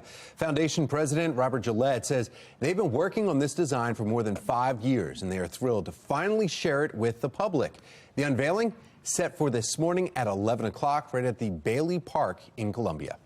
Here's a live look right now from the Inner Harbor, where smoky, hazy skies setting in this morning. Coming up in our next hour, we'll let you know how you can stay safe if you need to be out in today's code red conditions. The Baltimore City Police Department is asking for more funding to help keep you safe. Just ahead, the questions that council members continue to have as the department faces severe staffing shortages.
Baltimore's Board of Estimates is being asked to approve new city positions. I'm Olivia Danson. Coming up next, we're looking into why the salaries for these jobs are much higher than other city employees. Fox 45 is keeping an eye on your tax dollar. Still ahead, what we're learning as Baltimore City Police ask for more money. And I am tracking unhealthy air quality levels today. I'll explain exactly how long the smoke's going to stick around in a couple of minutes. Live from WBFF in Baltimore, this is Fox 45 Morning News. We are taking you live to Ocean City here this morning. It's going to be another warm and sunny day, but we are seeing air quality issues there and all across the state. We are in weather alert mode due to a code red air quality alert. Good morning on this Wednesday, June 7th. I'm Patrice Sanders. I'm Megan Gilland. Meteorologist Amy Aronson joining us with that forecast. Yeah, kind of unusual for us. Typically, we see weather alerts for other things like storms and flooding. But today, yeah, it's because of the air quality. So our levels are actually higher than normal. It puts us in the unhealthy category. So that's that particulate matter, basically that air pollution that has reached us, air concentrations of that higher than normal. And that means it's unhealthy to spend prolonged periods of time outside today, actually for anyone really in our area. So we're starting off comfortable, mid-50s, low 60s to start. But I would hold off on any outdoor activities today, especially outdoor exercise. Just move it inside to be safe today so you're not up against the smoke and the haze. Temperatures will end up in the low 70s by the end of the morning. Now, coming up in 10 minutes, I'll walk you through the air quality forecast hour by hour and let you know exactly when we're going to see that clear out of here. Patrice?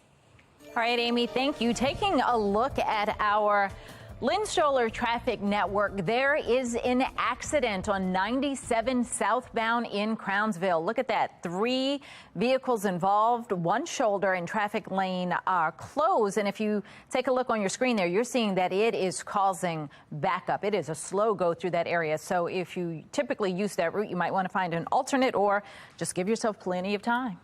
I'm going to take a 5-minute recess. This morning, in a city in crisis, we continue coverage on the budget meetings happening throughout the city. As next year's budget hearings come to an end, the Board of Estimates is preparing to meet today. We have live team coverage on these meetings. In just a few minutes, Shannon Lilly will join us live with a look at last night's budget meeting between the Baltimore Police Department and city officials. But first, we begin with Olivia Dance and the Board of Estimates meeting that is happening today, which comes on the heels of next year's Monzi budget hearings earlier this week. So, Olivia, what are we expecting from the Board of Estimates today? Good morning. Yeah, good morning, Patrice. That's right. The Board of Estimates is meeting at 9 this morning, and they'll look into the budget for Baltimore's Peacemobile, which is Monzi's newest addition, and aims to bring resources into communities after a traumatic event. Baltimore's Peacemobile is unique in that it's meant to serve as a symbol of hope. A place where, regardless of your need, you'll be connected to services, a place where healing can begin after a traumatic event. What a better way to kick off Gun Violence Awareness Month than this. That was Shantae Jackson, director of the Mayor's Office of Neighborhood Safety and Engagement, or MONSE. The Board of Estimates is also being asked to approve the salary of the Peacemobile driver, which is more than $80,000. So Fox 45 News did some research on other public safety salaries, and according to Salary.com, an average paramedic in Baltimore makes under $50,000. BPD says that the starting salary for an officer is just over $60,000, and a newly hired assistant state's attorney or prosecutor in Baltimore earns under $75,000. All three are less than the Peacemobile job. Now, Councilman Eric Costello wrote a letter to MONSE raising concerns over long-term funding. MONSE received $50 million in American Rescue Plan money, which Costello says will run out. The board's also being asked to approve a communications manager position for Safe Streets at over $90,000. So, of course, we'll be monitoring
A weather alert here this morning for dangerous air quality due to that smoke from Canada, those out of control wildfires. Amazing to see what it's doing here. Tom Rogers is at our live center, and he's got alerts actually all across the Northeast U.S. Tom. Yeah, that's exactly right. In fact, taking you can see the Francis Scott Key Bridge, and you can see either side of it, that haze that we're talking about. I also want to take you to New York, where we're showing Albany here, and you can see that same familiar haze there in New York. And then wait, there's more. I've got one more shot to show you Manhattan, downtown in New York, where the air quality is expected to worsen up and down the East Coast all today.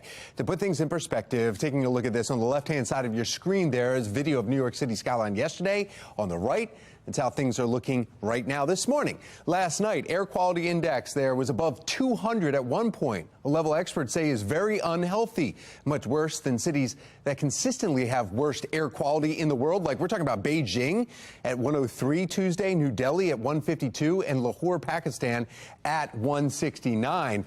And taking a look at this satellite image right here from the National Oceanic and Atmospheric Administration, or NOAA, you can see smoke particularly thick over portions of Quebec and New York, impacting up to 100 million all across the Northeast U.S., including us right here in Maryland. You can see much of the state also in this chart right here, highlighted in red, labeled unhealthy air quality.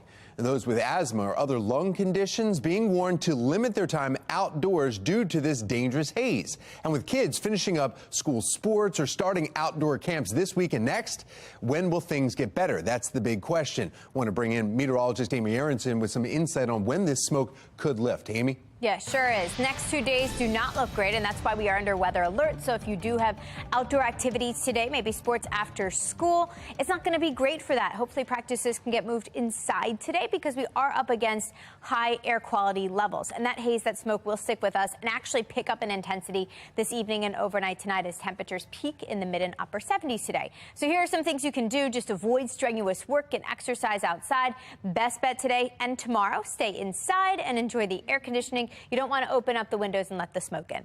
I will walk you through the timeline for the smoke and the air quality over the next couple of days in just about 10 minutes. Back to you. All right, Amy, thank you. Baltimore's new curfew enforcement is seeing some criticism this morning. The concerns now growing for volunteers. But first, the Maryland NAACP is fed up with public education for African-American children. After the break, a lifelong Baltimore resident weighs in on whether or not there is reason for concern. 8:12, you're watching Fox 45 Morning News, all local, all morning.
The Maryland NAACP now calling on local and state school leaders to address what it calls an intolerable situation for African American students in Maryland public schools, and actually goes on to say if no progress is made, other actions might be necessary. This morning we are bringing in lifelong Baltimore resident Pastor P.M. Smith to weigh in on this. Good morning. Good morning, Miss Megan. How are you? I'm doing well. What are your thoughts on this? What was your reaction when you heard them reaching out this way?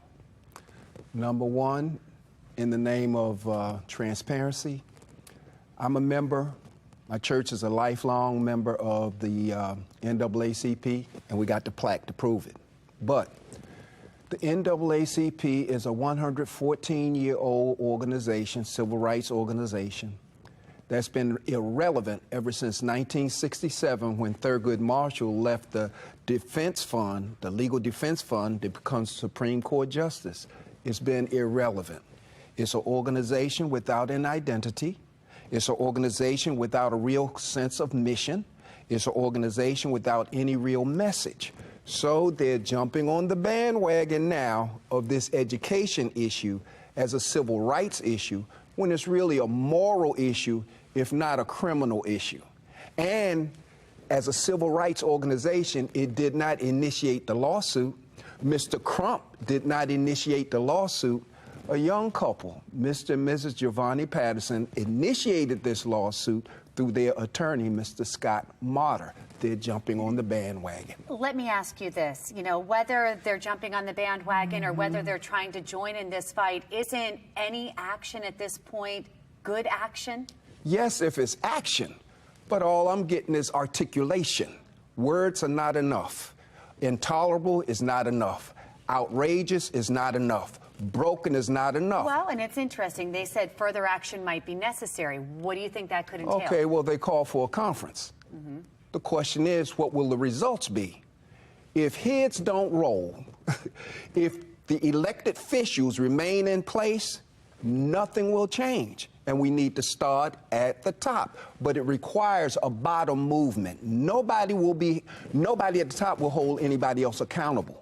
So if as citizens, we don't hold them accountable, and I'm not going to call them leader, they're just simply office holders. If we don't start at the top and get rid of the office holders who are stealing taxpayer money, because see, this lawsuit is a taxpayer's lawsuit. I could join in that suit. I pay taxes. They're stealing the money. They're not educating the kids. So my thing is, too many of organizations like the NAACP come up with words, description, but no prescription. And in the end, it's the kids who need to see that action. They suffer. Pastor Smith, thank you for weighing in. I know this is the first of many conversations on this. Thank you. I thank you. Good. It is 8:18 now, and we want to get over to meteorologist Amy Aronson and get a check of her full weather authority forecast and all the smoke that's in the air, Amy. Yeah, reducing visibility this morning. Tough to see much of anything right now. Looking down at the Inner Harbor, low 60s to start, low 80s to end, but we are all dealing with an air quality alert today, and that means outdoor activities are unhealthy at times. So you really want to limit your time outside. Worst conditions actually happening as we speak and continuing through early Thursday. So 24 hours where we're dealing with this smoke. You can see the smoke colored in gray here. That's extending down into Maryland. But I wanted to point out where the wildfires are happening. Well north of here, up in Canada. But we're feeling the impacts all the way down here in Baltimore. And that's because we've got an area of low pressure sitting and spinning off to our north and east, counterclockwise flow around that, directing that smoke our direction. Plus, we've been stuck in this stagnant weather pattern. That means things not changing a lot. So that's why that smoke continues to filter our way. And that's exactly what we're seeing right now on the weather map. If we track it hour by hour, we are still dealing with moderate smoke as we head through the next couple of hours. Little bit of a break this afternoon and this evening, but then after that, you'll notice these bright colors really show up here, and that's when things become more serious. So it looks like the highest levels will happen overnight tonight through early Thursday morning. Even at 6 a.m., we're colored in this dark red shading here. And it looks like tomorrow afternoon, we finally start to see a little bit of clearing and a little bit of an improvement. So because of all that, we're included in a code red air quality alert today. That means you do want to limit your time outside, and this includes everybody. If you're in southern parts of Maryland, across the bay towards the eastern shore, code orange there. So that means for unhealthy or for sensitive groups, it's unhealthy to spend time outside. So not necessarily everybody. But either way, you are up against the smoke and the haze today. And that's going to stick with us this afternoon and this evening. It will be warm still with high temperatures headed into the upper 70s today. I think tonight's when it gets the worst, the thickest, late tonight and overnight tonight. So really not a great night for any activities outside. Also, don't open up your windows. You want to keep them closed today with the air conditioning on if possible. So because of all this, we're under a weather alert today for the smoke and the haze. Even tomorrow, it's still a little hazy. I'm tracking the chance for some much needed rain as early as Friday. Not a big chance, just some spotty showers at that point in the afternoon and evening. Weekend is dry and warmer with highs in the low and upper 80s. And I do think at that point we're in better shape with our air quality. So you should be able to get outside, enjoy some pool time this weekend. It's going to feel like summer. Come Monday, a new weather maker moves in and we need this. We need the rain. That's our best chance for some showers and some storms and some rain in the next 7 days. And it looks like the showers will linger through next Tuesday. Megan, Patrice. All right, Amy, thank you. We want to see what it looks like in your area. Scan the QR code on your screen. That will take you to foxbaltimore.com/chime in, where you can upload your pictures and videos. It's powered by Stackla. A groundbreaking announcement coming out of the world of golf. Coming up in our next half hour, why the PGA Tour says it is merging with Live Golf.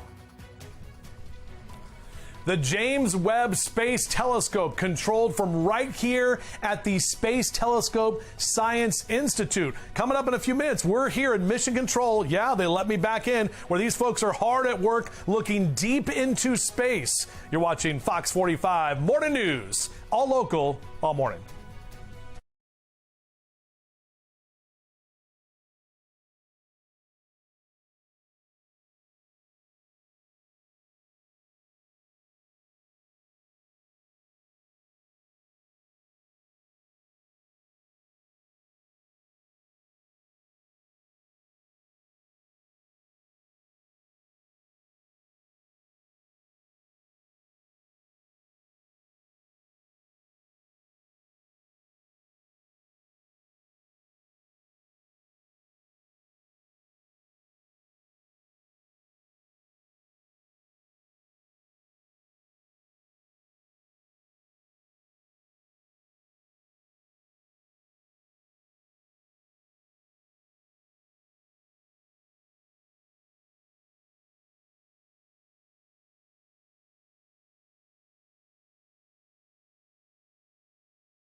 Happening now, if you have ever dreamed of exploring the cosmos, we have a behind-the-scenes look at the final frontier right here in Baltimore.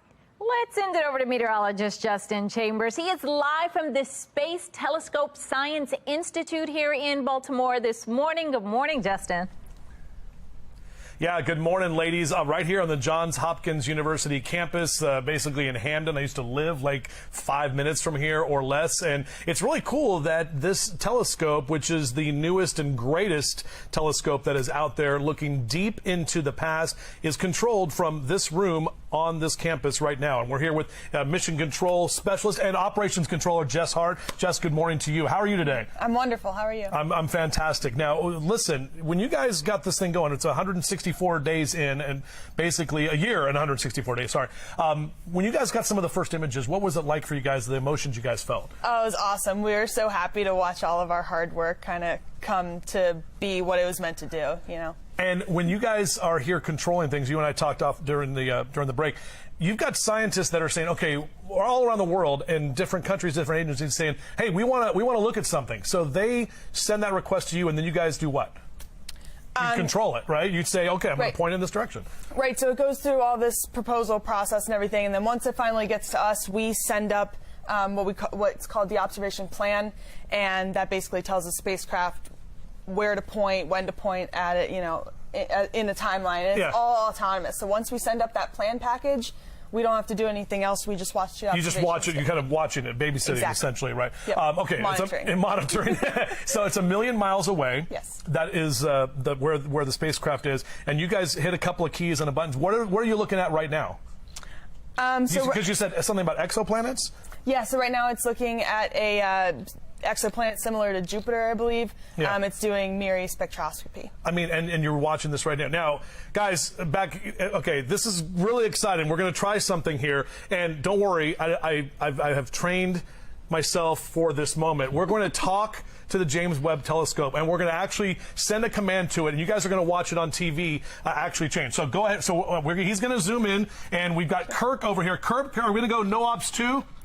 NOAAP 1. NOAAP 1, I'm sorry. Now, if you look there, it says back in time and it says world, so it's going to change to say something different to let it know, let us know that we're seen and getting the signal. So hopefully it works if Kirk hit the right button. Did you hit the right button? So it's going to change from back in time to what? It's going to change from world to hello. It's going to change from world to hello. We're going to do NOAAP 1.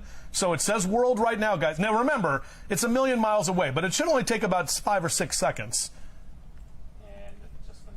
Okay, it just got sent, so we're waiting for.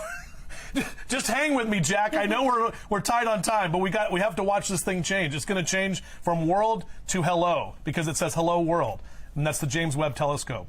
Come on, it's not going. There it is! You guys did it. We just talked to the James Webb Telescope. Can you believe that? And the aliens are saying hello back. That's pretty incredible. It's all very exciting. It's very exciting for me. I'm like shaking right now, but I don't know. They probably won't let me in here anymore because I'm just messing around. But it's a really cool mission that's right here in Baltimore at the Space Telescope Science Institute. Jess, thanks so much. Thank you. We're going to have some coffee, maybe not some coffee, maybe some decaf. Back to you guys. The 18-year-old arrested for the homicide at this T-Mobile in Canton has been indicted. I'm Olivia Danson. Coming up next, I'll tell you about the crime spree he went on before robbing the store. Volunteers attacked while trying to enforce the city's youth curfew. Just ahead, I'll tell you what happened and how the mayor is responding. You're watching Fox 45 Morning News, all local, all morning.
Live from WBFF in Baltimore, this is Fox 45 Morning News.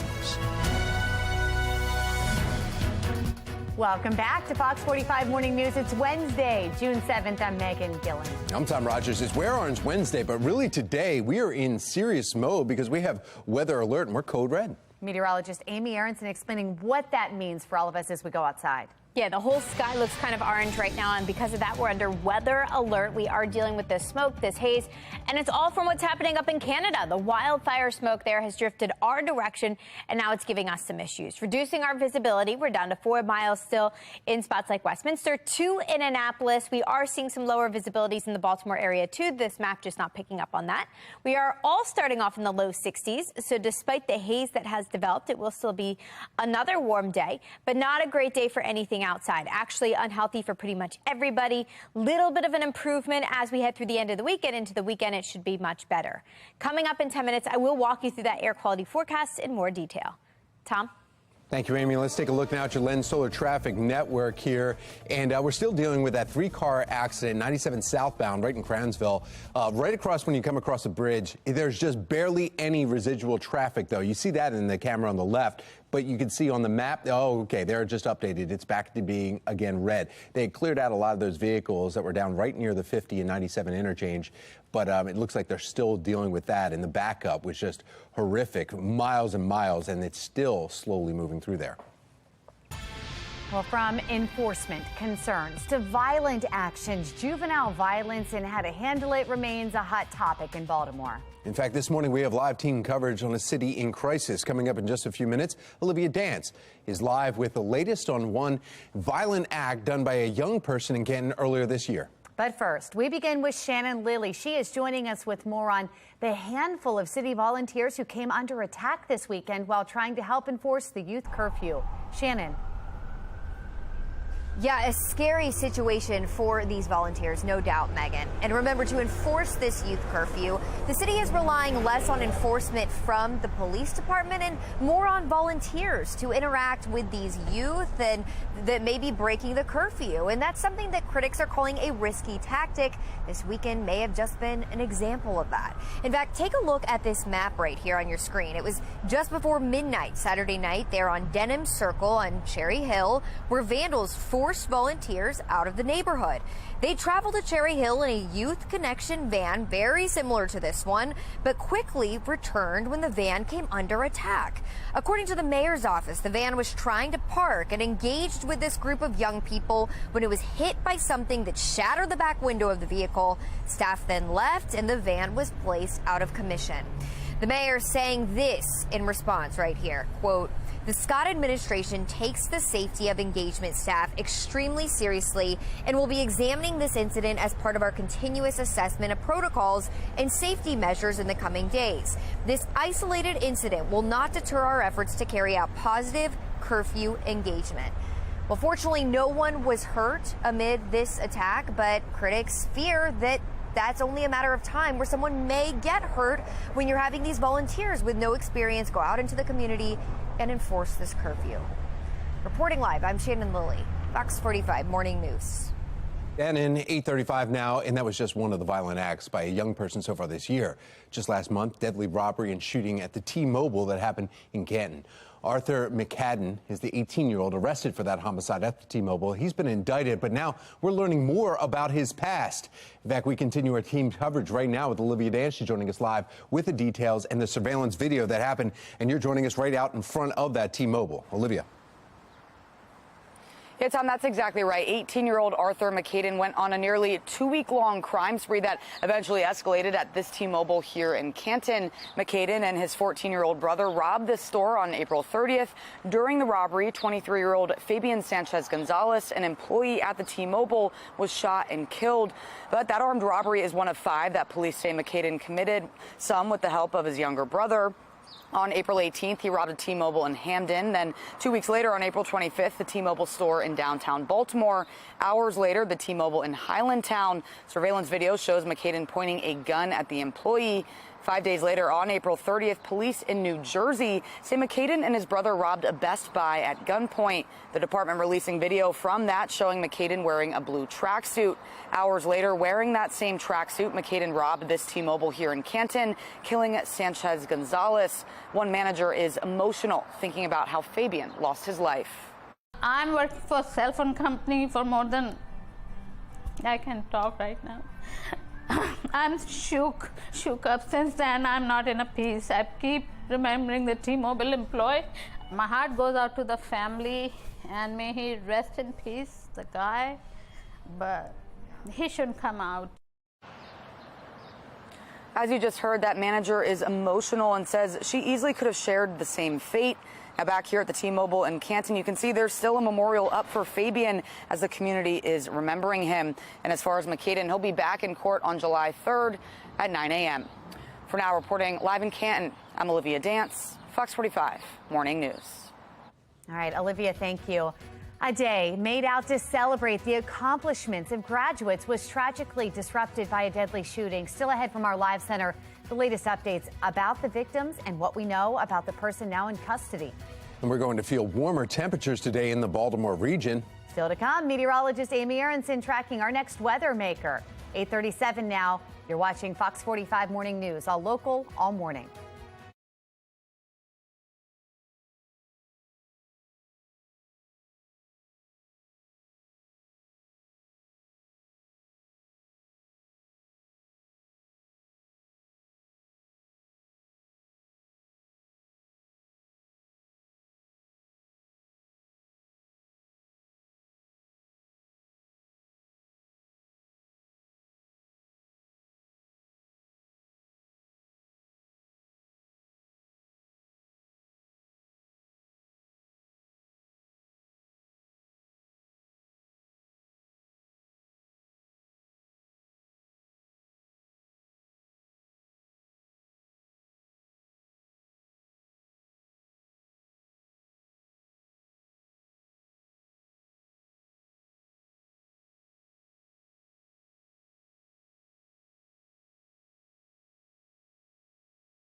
.40 on this Wednesday. We are weather alert because of the haze and the smoke from the wildfires up in Canada drifting our direction.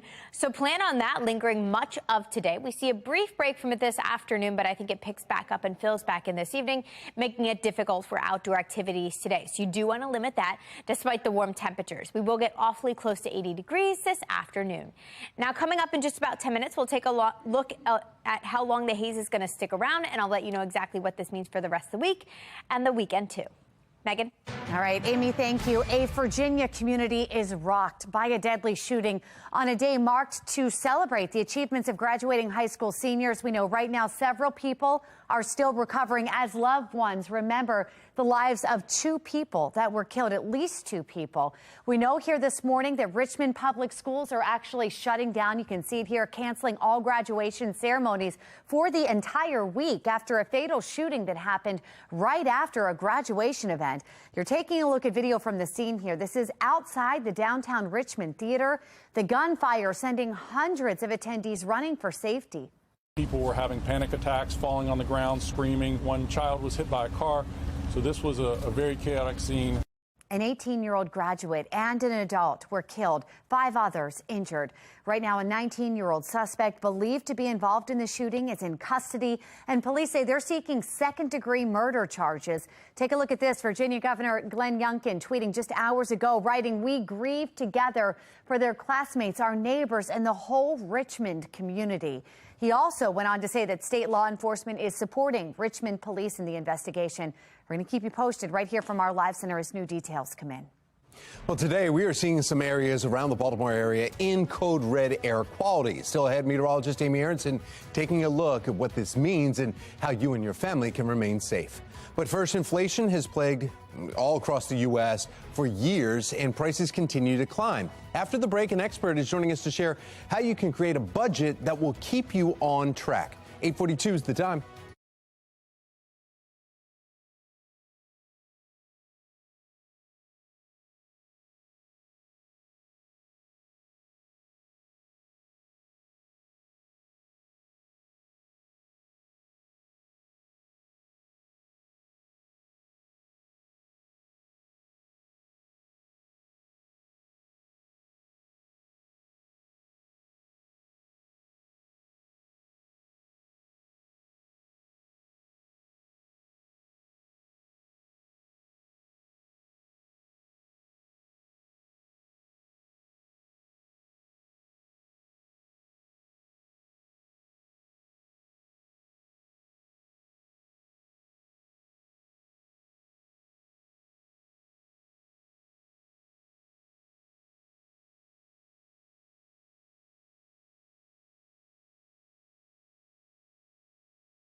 $8.45, high inflation lingering in the U.S. and the economy for more than 2 years, leaving many uncertain about the economic future. With prices steadily on the rise, establishing a budget is a great way to help try and keep track or keep you on track. First step, knowing where to start. Joining us now, Senior Vice President and Chief Deposit Officer at CQ, Drew McCone. Drew, thank you so much for joining us. Good morning. Thanks for having me. Well, you know, you see businesses that are like, well, we're not sure about the uncertain future, so they start kind of getting a little bit more conservative on their spending. Households are definitely feeling the same thing as prices keep going up. So when we start talking about budgeting, how do we know where to start? Let's start there, I guess, at the beginning. Yeah, great question. And we should be budgeting in good times and difficult times, right? So the best place to start is with your income. So determine what you have available to you. If you have a job that has variable pay, if you have overtime or your hours, don't do your budget on the highest end of your income level, right? So the best place to start is how much money do I have coming in? And should we do that for 1 month, or should we take that like a 3-month or a 4-month, kind of get an average?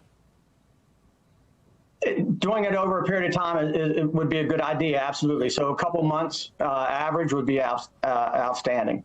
And then, Drew, I know a lot of people say, oh, well, they hear budget, that means they can't do any kind of fun spending. And that's not true. We just need to kind of allot that, right? That's right. It's actually the opposite. This allows you to do fun things. All right. How much fun is it to go on a vacation and come home in debt, right? But if you plan for it, if you accrue the expenses over a period of time, then you can go on your vacation, relax, and not have a financial burden as a result of that good time. The other one, though, because of budgets and the changing, obviously we get all of our bills coming in and we started looking at the debt that we do have, the monthly debt. But what about with gas prices or grocery bills? Because they do fluctuate because of this price increases. That's right. And budget is not just a noun, it's a verb. So you have to adjust over time with the economy or with your own individual circumstances. So it's best to set this budget, but then review it from time to time to make sure that it's accomplishing what you want it to.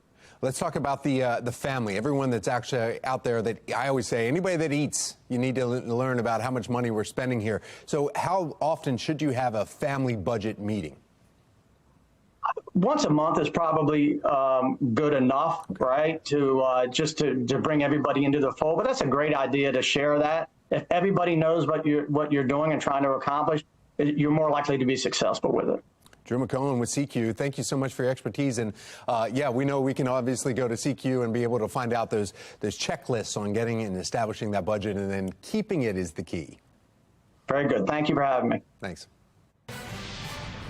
This morning, we are on weather alert mode for the code red air quality alert in effect right now for southern Baltimore County, Baltimore City, and Anne Arundel County. And this is because of the wildfire smoke from over 100 fires in Canada, creating those smoky skies, which is really posing some serious health dangers.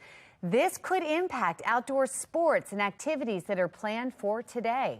Take a look at this. The same wildfire smoke impacting us in Maryland, hitting New York as well. Pretty incredible images. This is the view from Yankee Stadium yesterday, and you can see the wildfire smoke clouds are just inhaling the stadium right there. A lot of people saying they can actually smell it outside right now, too. I haven't been able to do that, but I mean, when you go out, you're like, oh, wow. And you know, driving in the morning, you're like, wow, the moon looks really cool. Crazy. That red color. Yes, yeah. But of course, that hopefully will be going away because it is unhealthy. Meteorologist Amy Aronson talking about when it will hopefully blow away. Yeah, first it's going to get worse before it gets better. Right now, you can see we are in the thick of it. You can see that haze and that smoke that has taken over, covering Towson at the moment, reducing visibilities too. We're currently in the 50s and the 60s this morning, so at least it's comfy to start off your day, but that smoke's going to continue to drive our direction as we head through the afternoon. So what's happening is there's an area of low pressure up to our north and east. The rotation around that is sending the smoke our direction. That will start to weaken later tomorrow, and I think by Friday, we're finally in better shape. Also, something that's going to help us out Friday, some much needed rain. We're also extremely dry right now with drought conditions across our region. We do have that chance for at least some spotty showers, potentially a storm as we head through week's end tomorrow. But over the next couple of days, we are still dealing with that air quality index. Unhealthy for everybody today. So we advise everybody to just limit time outside, avoid time outside if possible, with that air quality index up to 151. We're at 137 on Thursday, so a little better, but still unhealthy for sensitive groups. That's anyone who has any issues breathing. If you suffer from asthma, that would be the case for you to limit outdoor activities tomorrow, too. By Friday, even better, we're back in the moderate category, so some relief then. We're back closer to 99. So here's a look at our air quality index and what all these numbers mean. 151 today. If we manage to reach that, will put us in that unhealthy category, unhealthy for everybody. Serious impacts for sensitive groups, but everybody should really avoid time outside today if possible. So hazy today and tomorrow with highs close to 80. I do throw in that chance for some spotty late day showers come Friday, so that helps us out since we need the rain, helps clear out the atmosphere, and temperatures back off into the mid 70s. Weather alert today, though, because of the haze and the smoke. Tomorrow, just hazy, highs close to 80. A brief chance for some spotty showers late Friday. Dry this weekend, and I think air quality does improve at that point. So good news if you have anything planned outside this weekend. Highs in the upper 80s by Sunday. Monday, our next best chance for rain with some showers and storms finally moving through. We need the rain, and that helps us out a little bit. Now, here's one look at that incredible sun. I want to thank Julie for this picture from the view out her window. Crazy views of the sun and actually the moon because of that haze and that smoke that has moved in from Canada. And we'd like to see the view through your window. Just go to our website, foxbaltimore.com/chime in, or scan that QR code you see right there on your screen to send us your pictures. That was a great shot, Amy. Thank you. Shocking announcement coming out of the world of golf as the PGA announces a merge with Saudi-backed Live Golf. Live launching a year ago this week, at the time PGA denouncing it for anybody in its Saudi ties. Several high-profile golfers left to join Live, and they were barred from any PGA events. They will be let back in, but some expect some tension in the first couple rounds here. According to the PGA, it's an effort to unify golf worldwide, as the PGA will be using Saudi money. This Fox 45 News segment is sponsored by Chime Medical Center. It is that time of year that we celebrate Dad, and you could win some extra spending money every day now until June 15th. Grab your phone, scan that QR code for your chance to win a $100 Visa gift card. You can play our Father's Day pop quiz trivia contest. You get the question right, and guess what? You could win the daily prize of a $100 Visa gift card. Again, just scan that QR code to get the Father's Day pop quiz trivia question of the day. Good luck. And by the way, Ashley from Baltimore won yesterday's contest. Congratulations to Ashley. Thoroughbred horses are here to stay in Maryland, at least for now. In our 9 o'clock hour, the new deal reached by Laurel Park and Pimlico Racecourse that will allow the sport to continue. NASA and the James Webb Space Telescope all controlled from right here in Baltimore. Coming up in a few minutes. Wait, is LOS okay? Loss of signal? All right. I may have touched something. We'll find out if it's okay or not coming up in a few. Let that guy in there alone, you know? That's not good. You know what else is out of this world, though? Caffeine? Yes. It's time for a coffee break.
8:56 and topping your morning business report.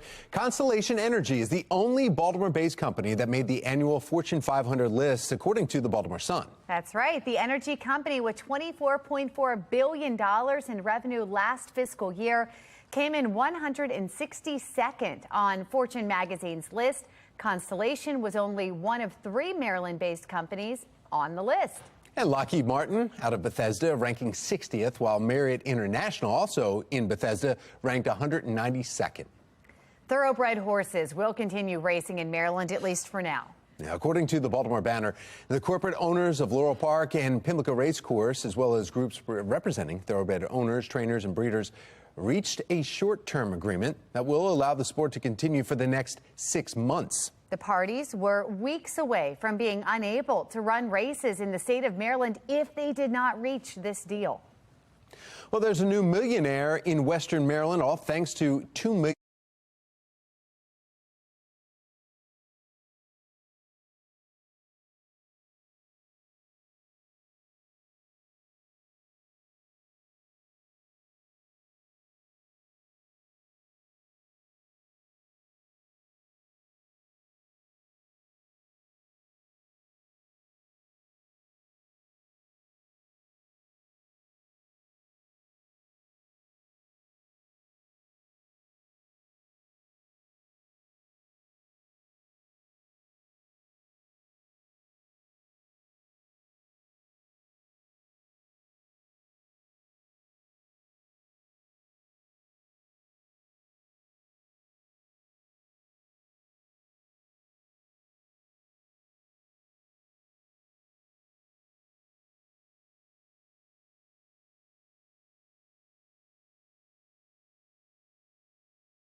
Hackers have hit another cryptocurrency service, this time targeting Atomic Wallet.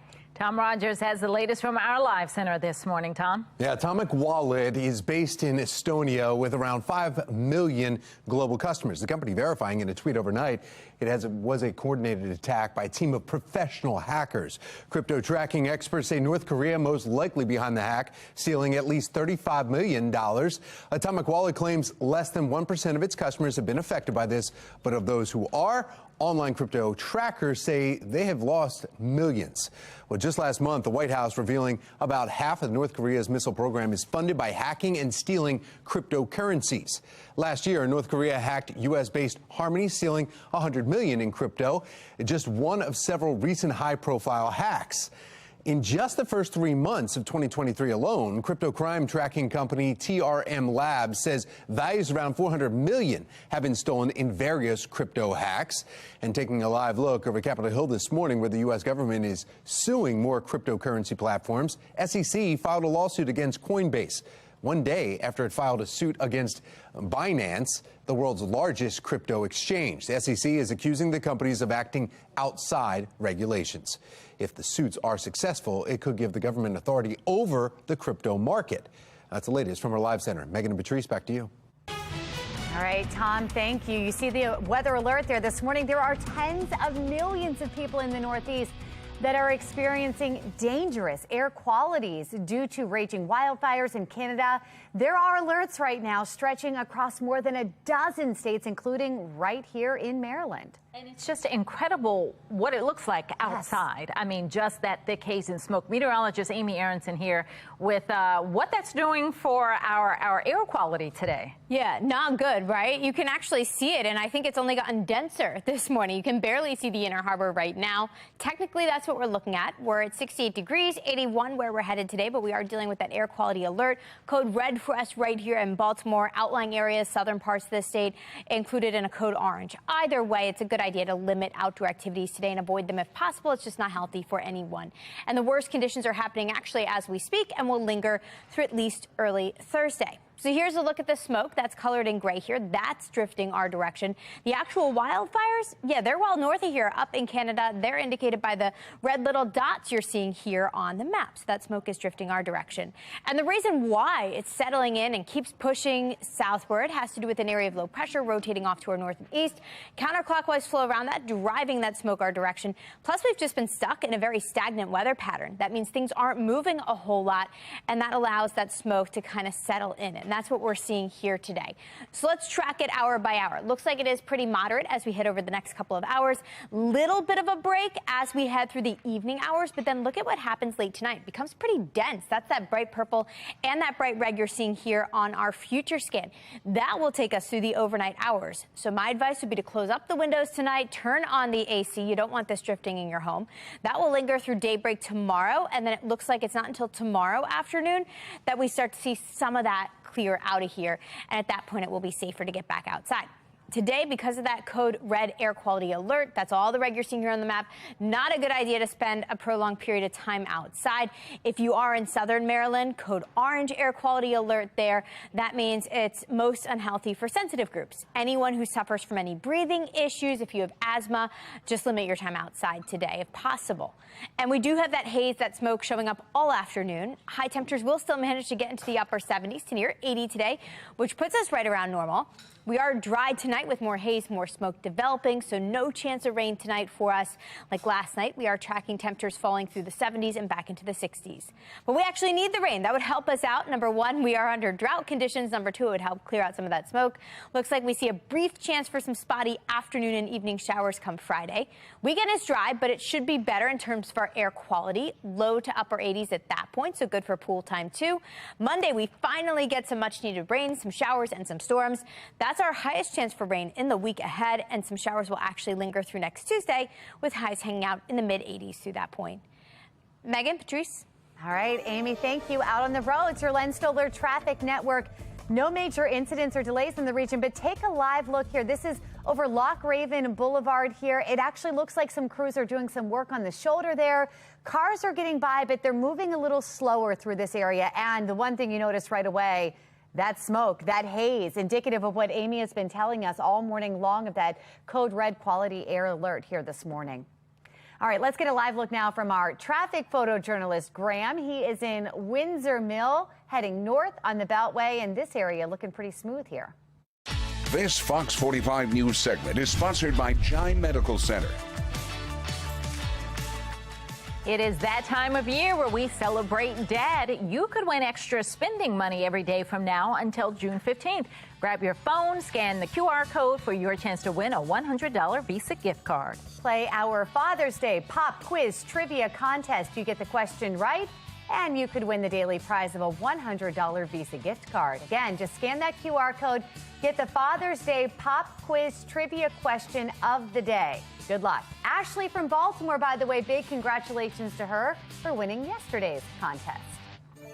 Happening today, Mayor Brandon Scott is kicking off Pride Month celebrations in Baltimore. The mayor will be joined at City Hall around 6 o'clock tonight by the Office of LGBTQ Affairs and other city leaders to unveil an art exhibition that features the works of 25 artists. Maryland Governor Wes Moore has signed an executive order on what some label gender affirmative care. The order protects anyone seeking, receiving, or providing gender-affirming care in Maryland. The governor says he took this step as other states crack down on gender-affirmative care. The state estimates about 94,000 people in Maryland identify as trans or non-binary.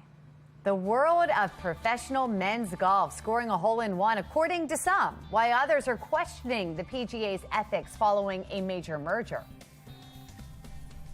We're looking at a star nursery. Look at those little baby stars. Just got to put a little water on them so they can grow into nice big stars. And you know how we saw that? Because of this guy right here, the James Webb Space Telescope. Not to scale. We're back in a few minutes. We'll talk more about what goes into this cool thing that's controlled right here in Baltimore.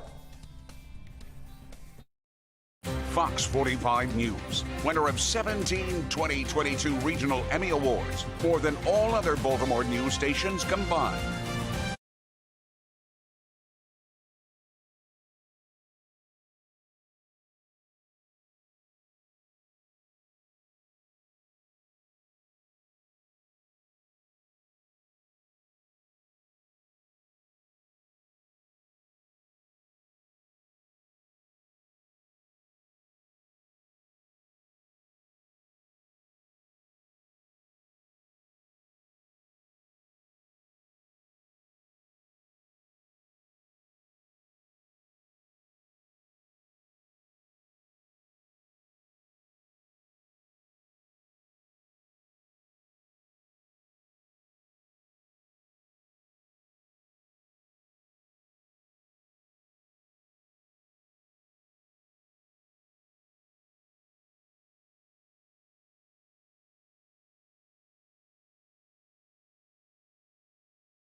happening now. If you have ever dreamed of exploring the cosmos, we have a behind-the-scenes look at the final frontier right here in Baltimore. Meteorologist Justin Chambers is joining us now live from the Space Telescope Science Institute, where the Webb telescope is showing scientists some amazing out-of-this-world images.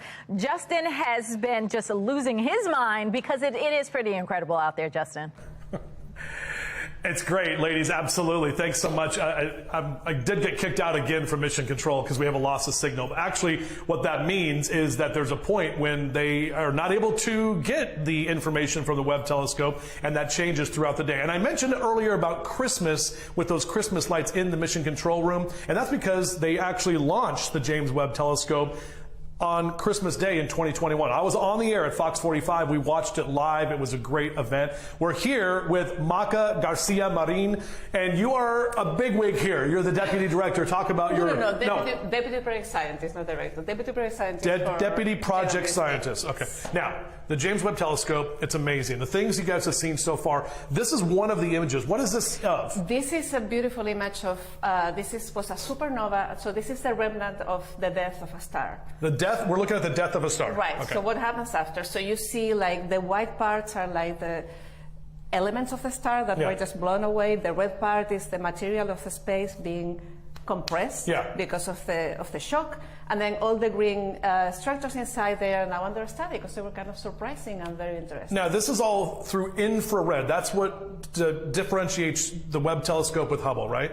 Exactly. So this is all infrared light, and that's a light we cannot see with our eyes, but it really allows us to go through the dust, to see cold objects, and to really see far back in time, as far back as the very first galaxies and stars. 13 billion plus years ago, right? That's what we're talking about. Now, James Webb hangs out in L2. So if you want to visit L2, it's about 1 million miles away from Earth, by the way, and it is outside the moon, between the moon and Mars. That's where the Webb telescope is, and this is another thing, which is a birth of a star, right? This is a birth of a star. Yes. So we showed you death. Now we give you birth. Exactly. So the birth right in the center, where that little dark horizontal line that says the protostellar disk, and there is a star being born. Right there. A star is born. Okay. Thank you so much, Maca. I appreciate it. We could be here all day. Unfortunately, we do have to do other stuff. So webtelescope.org. You can download all of these graphics. You can put them on your phone. And again, it's controlled right here in Baltimore. I mean, we're on the Johns Hopkins University campus. So very excited about that. I've had a great time out here.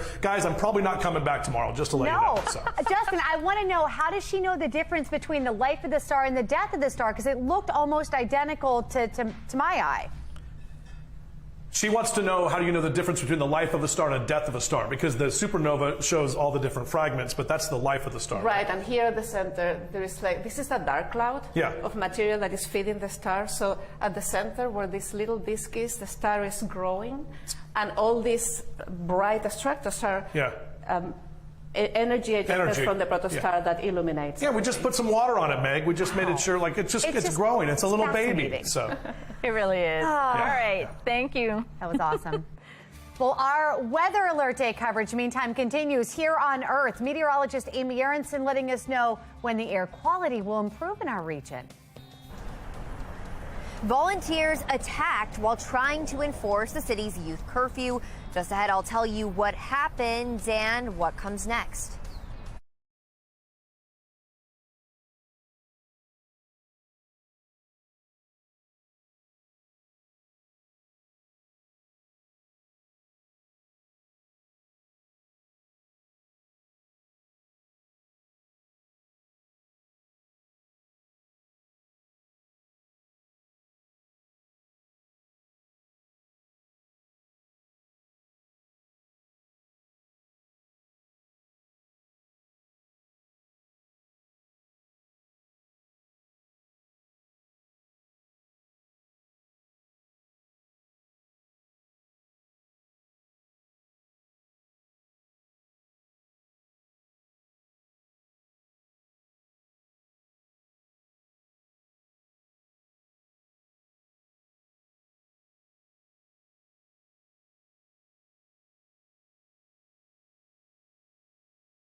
Live from WBFF in Baltimore, this is Fox 45 Good Day Baltimore. It is 9:30 and we are on weather alert this morning due to the code red air quality alert in effect for Baltimore County, Baltimore City, and Anne Arundel County. Wildfire smoke from over 100 fires in Canada are creating smoky skies in our region, posing potential health dangers here. This could impact outdoor sports and activities planned today. It is Wednesday, June 7th. Welcome back. I'm Patrice Sanders. I'm Megan Gillen. We are talking about recess being canceled. Meteorologist Amy Aronson, I just got an email. My daughter's outdoor picnic now inside because of this. Yeah, makes sense. I mean, better to be safe, right? We've got the haze, we've got the wildfire smoke that's reaching us here in Maryland, and that means it is unhealthy for actually anybody to be outside today, and that's why we're under weather alert. So if we take a look at where our visibilities are at, I'm shocked they're not lower in Baltimore, but Annapolis reporting a low visibility of 2 miles, 3 in Gaithersburg, and 4 in Westminster. So be prepared for this haze, this smoke, reducing visibilities at any point today. We're hanging out in the mid and upper 60s right now, so temperatures will feel warm. But remember, we are tracking air quality issues, especially today. Unhealthy for everybody. Tomorrow drops down to unhealthy for sensitive groups, and then back in the moderate category as we head through the end of the week and into the weekend. So it should be better at that point for anything you're doing outside. Now, coming up in 10 minutes, we will walk through the future scan for the smoke hour by hour, and I'll let you know exactly when it's going to clear out of here completely. Back to you. Turning now to a city in crisis, concerns are rising over how the city's youth curfew is being enforced after volunteers with the city came under attack this weekend. They were in South Baltimore as part of enforcement. Shannon Lilly live with what we're learning on this. Shannon. Yeah, it was a scary situation for these volunteers, no doubt, Megan and Patrice. And remember, to enforce this curfew, the city is relying less on the police department and more on volunteers to interact with these young people who may be breaking the curfew. That's a risky tactic, according to critics, and this weekend may just be an example of that. In fact, take a look at this map right here on your screen. It was just before midnight Saturday night, there on Dedham Circle in Cherry Hill, where vandals forced volunteers out of the neighborhood. They had traveled to the Cherry Hill neighborhood in a Youth Connection van, very similar to this one, but quickly returned when the van came under attack. According to the mayor's office, the van was trying to park and engage the group of young people when it was hit by something that shattered the back window of that vehicle. Staff left and the van was placed out of commission. Well, the mayor said this in response, quote, "The Scott administration takes the safety of engagement staff extremely seriously and will be examining this incident as part of our continuous assessment of protocols and safety measures in the coming days. This isolated incident will not deter our efforts to carry out positive curfew engagement." Now, fortunately, no one who was inside that van was hurt, but critics fear that it could be a matter of time before someone does get hurt when you have these seemingly untrained volunteers going out into the community trying to enforce this curfew. Reporting live, I'm Shannon Lilly, Fox 45 News. Good day, Baltimore. That was just one of the violent acts committed by a young person so far this year. Last month, a deadly robbery and shooting at a T-Mobile in Canton. Arthur McCaden, the 18-year-old arrested for the homicide at T-Mobile, has been indicted, but we're now learning more about his past. Olivia Dance is joining us with those details and some surveillance video. Olivia. Patrice, that's right. 18-year-old Arthur McCaden went on a nearly 2-week-long crime spree that eventually escalated at this T-Mobile here in Canton. McCaden and his 14-year-old brother robbed the store on April 30th. During the robbery, 23-year-old Fabian Sanchez Gonzalez, an employee at the T-Mobile, was shot and killed. But that armed robbery is one of 5 that police say McCaden committed, some with the help of his younger brother. On April 18th, he robbed a T-Mobile in Hamden. Then 2 weeks later, on April 25th, the T-Mobile store in downtown Baltimore. Hours later, the T-Mobile in Highlandtown. Surveillance video shows McCaden pointing a gun at the employee. 5 days later, on April 30th, police in New Jersey say McCaden and his brother robbed a Best Buy at gunpoint. The department releasing video from that showing McCaden wearing a blue tracksuit. Hours later, wearing that same tracksuit, McCaden robbed this T-Mobile here in Canton, killing Sanchez Gonzalez. One manager is emotional thinking about how Fabian lost his life. I'm working for a cell phone company for more than, I can talk right now. I'm shook up. Since then, I'm not in a peace. I keep remembering the T-Mobile employee. My heart goes out to the family, and may he rest in peace, the guy, but he shouldn't come out. As you just heard, that manager is emotional and says she easily could have shared the same fate. Now back here at the T-Mobile in Canton, you can see there's still a memorial up for Fabian as the community is remembering him. And as far as McCaden, he'll be back in court on July 3rd at 9 a.m. For now, reporting live in Canton, I'm Olivia Dance, Fox 45. Good day, Baltimore. Developing now, the Maryland NAACP is calling on local and state school leaders to address what it calls an intolerable situation for African-American students in Maryland public schools. The organization also says if no progress is made, other action might be necessary. In our 8 o'clock hour, we spoke with lifelong Baltimore resident Pastor P.M. Smith, who says actions speak much louder than words in this situation. Words are not enough. Intolerable is not enough. Outrageous is not enough. Broken is not enough. Well, and it's interesting. They said further action might be necessary. What do you think that could entail? Okay, well, they called for a conference. The question is, what will the results be? If heads don't roll, if the elected officials remain in place, nothing will change. And we need to start at the top. Fox 45's Project Baltimore team were the first to report on those comments from the Maryland NAACP, and you can read more of that report under the Project Baltimore tab on our website, foxbaltimore.com. Coming up, a year after its initial launch, the Live Tour is no longer alive. It's now part of a major merger. Baltimore is hazy and smoky on this weather alert day. Still ahead, meteorologist Amy Aronson letting us know when conditions might improve. It is 9:37 and you're watching Fox 45. Good day, Baltimore.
Well, some might say if you can't beat them, join them. Tom Rogers is at our live center with more on a pretty surprising announcement in the world of professional men's golf. What's up, Tom? Yeah, huge. I mean, we're talking about golfers, broadcasters, marketing agents, gamblers, all still in a daze as golf fighting for the past year now over. Allegedly, U.S.-based PGA Tour announcing a proposed partnership between it, European PGA Tour, and the rival, Saudi-backed breakaway LIV Golf Series. Now, LIV Golf launching this week in June of last year, with the PGA quickly barring any of these players right here from competing in any further PGA Tour events if they play in the LIV tournament.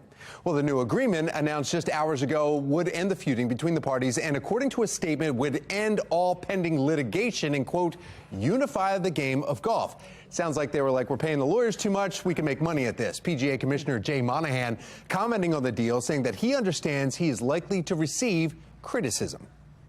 I recognize that people are going to call me a hypocrite. And anytime I've said anything, I said it with the information I had at that moment. And I said it based on someone that's trying to compete for the PGA Tour and our players. And so I accept those criticisms. But circumstances do change, and I think that, in looking at the big picture and looking at it this way, that's what got us to this point. Yeah, well, we may not see him speaking anymore on behalf of PGA. Unresolved, however, how players and fans will handle the Saudis' ownership of global professional golf. Saudi investment fund is headed by Crown Prince Mohammed bin Salman, who President Biden called responsible for the murder of journalist Jamal Khashoggi, and others criticize his country's treatment of women. Essentially, what Saudi Arabia has done is it has acquired legitimacy. Money talks in sport, after all. But I think there are people in sport, there are athletes, there are participants, there are fans who really object to this.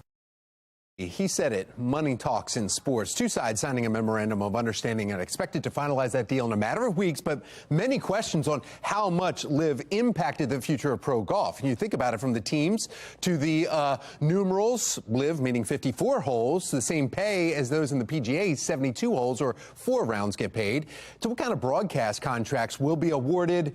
One of the golfers right here on Twitter, Colin Morikawa, I love finding out morning news on Twitter, and everyone thought yesterday was the longest day in golf. He's a PGA player right now. So we'll find out exactly what unfolds over the next few weeks. That's the latest from our live center. Megan and Patrice, back to you. Changes are coming to your iPhone following Apple's latest software update. The different way you can leave a voicemail, plus how you can make sure your loved ones are safe while traveling. And protecting our oceans, one recipe at a time. Up next, how you can make a delicious meal out of an invasive species of fish in the Chesapeake Bay. It smells delicious, I can tell you that. It's 9:43 now on Fox 45. Good day, Baltimore.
9:46 happening tomorrow. Celebrate World Ocean Day and create a healthy planet with abundant wildlife by protecting our oceans. Right here in Baltimore, local chef is doing his part in cleaning the Chesapeake Bay by putting the invasive blue catfish on the menu. Executive chef at the Magdalena, Scott Bacon, is joining us to explain and to cook up some of that catfish. Good morning. Yeah, thank you for having me. Okay, so explain what is happening tomorrow for World Ocean Day and what you have taken on. So basically, I work for a coalition of hotels called Relais and Chateau. It is in 60 countries. We have 580 properties. And one of the things that we focus on as an organization is sustainability and safe and sustainable cooking practices. So basically what I've taken on as a chef is making the blue catfish the center of the plate protein because it is basically decimating the environment in the Chesapeake Bay. So I was watching a video that you did that was very well done, and you talked about not using crab because these catfish are coming in and eating all of our crab, so we need those to repopulate while we get rid of the catfish. Exactly, and as you're very aware, crab is emblematic in Maryland. I mean, it's everything in Maryland. It's something that, as a chef, it's a very hard sell to explain to people why I'm not using it, but the stock is low, and what we are focusing on this year for World Ocean Day is seasonality and what the true meaning of that is in the oceans, because it is very different than it is on land. When a fish is the most abundant, when it's spawning, when it's reproducing, is when we normally fish it, and as you can imagine, that has a very negative impact on what is sustainable. You're taking things away when they're young, when they're trying to preserve their species and continue their species. So basically right now, when crabs are the most abundant is when we should be eating the blue cat in order to preserve that. I learned so much watching that video. We were just showing a snippet of it there. All right, so let's talk about the catfish. Is it going to be as tasty? And I already know the answer because the smell in here is amazing. So talk about the catfish and what you're able to do with that. So for me, it very much deserves to be a center of the plate protein for the fact that its diet, it's eating all the shellfish, rockfish, everything that we all enjoy to eat in Maryland. Okay. It's not a bottom feeder, as most people might think. That is what I thought. So blue catfish, once they reach maturity, they dine in the entire water column. Okay. They eat everything from smaller fish, crabs, sometimes even ducks is what's been found now at this point. They grow to be massive. Sometimes they're 15 pounds. They're very large fish. Okay, so what did you do to this one, and how are we plating this up? And is this something? I mean, can I buy this catfish in the store? Can I do this at home? You absolutely can buy blue cat. Actually, Tillman Island brand, one of the brands that I work with, has now provided them for stores. Okay. So you can get blue cat in a lot of your local areas. This one specifically, what we do at the restaurant is we sort of koji cure it lightly for about 3 hours. Okay. That tightens up the meat, sort of imparts flavor, and also makes the fish cook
9:56 on this Weather Alert Wednesday because of air quality. That is smoke and haze that's dominating today. We're weather alert because of it. Limit your time outside if you can. Not a great day for outdoor exercise or activities. The haze continues tomorrow, but then we see some improvement by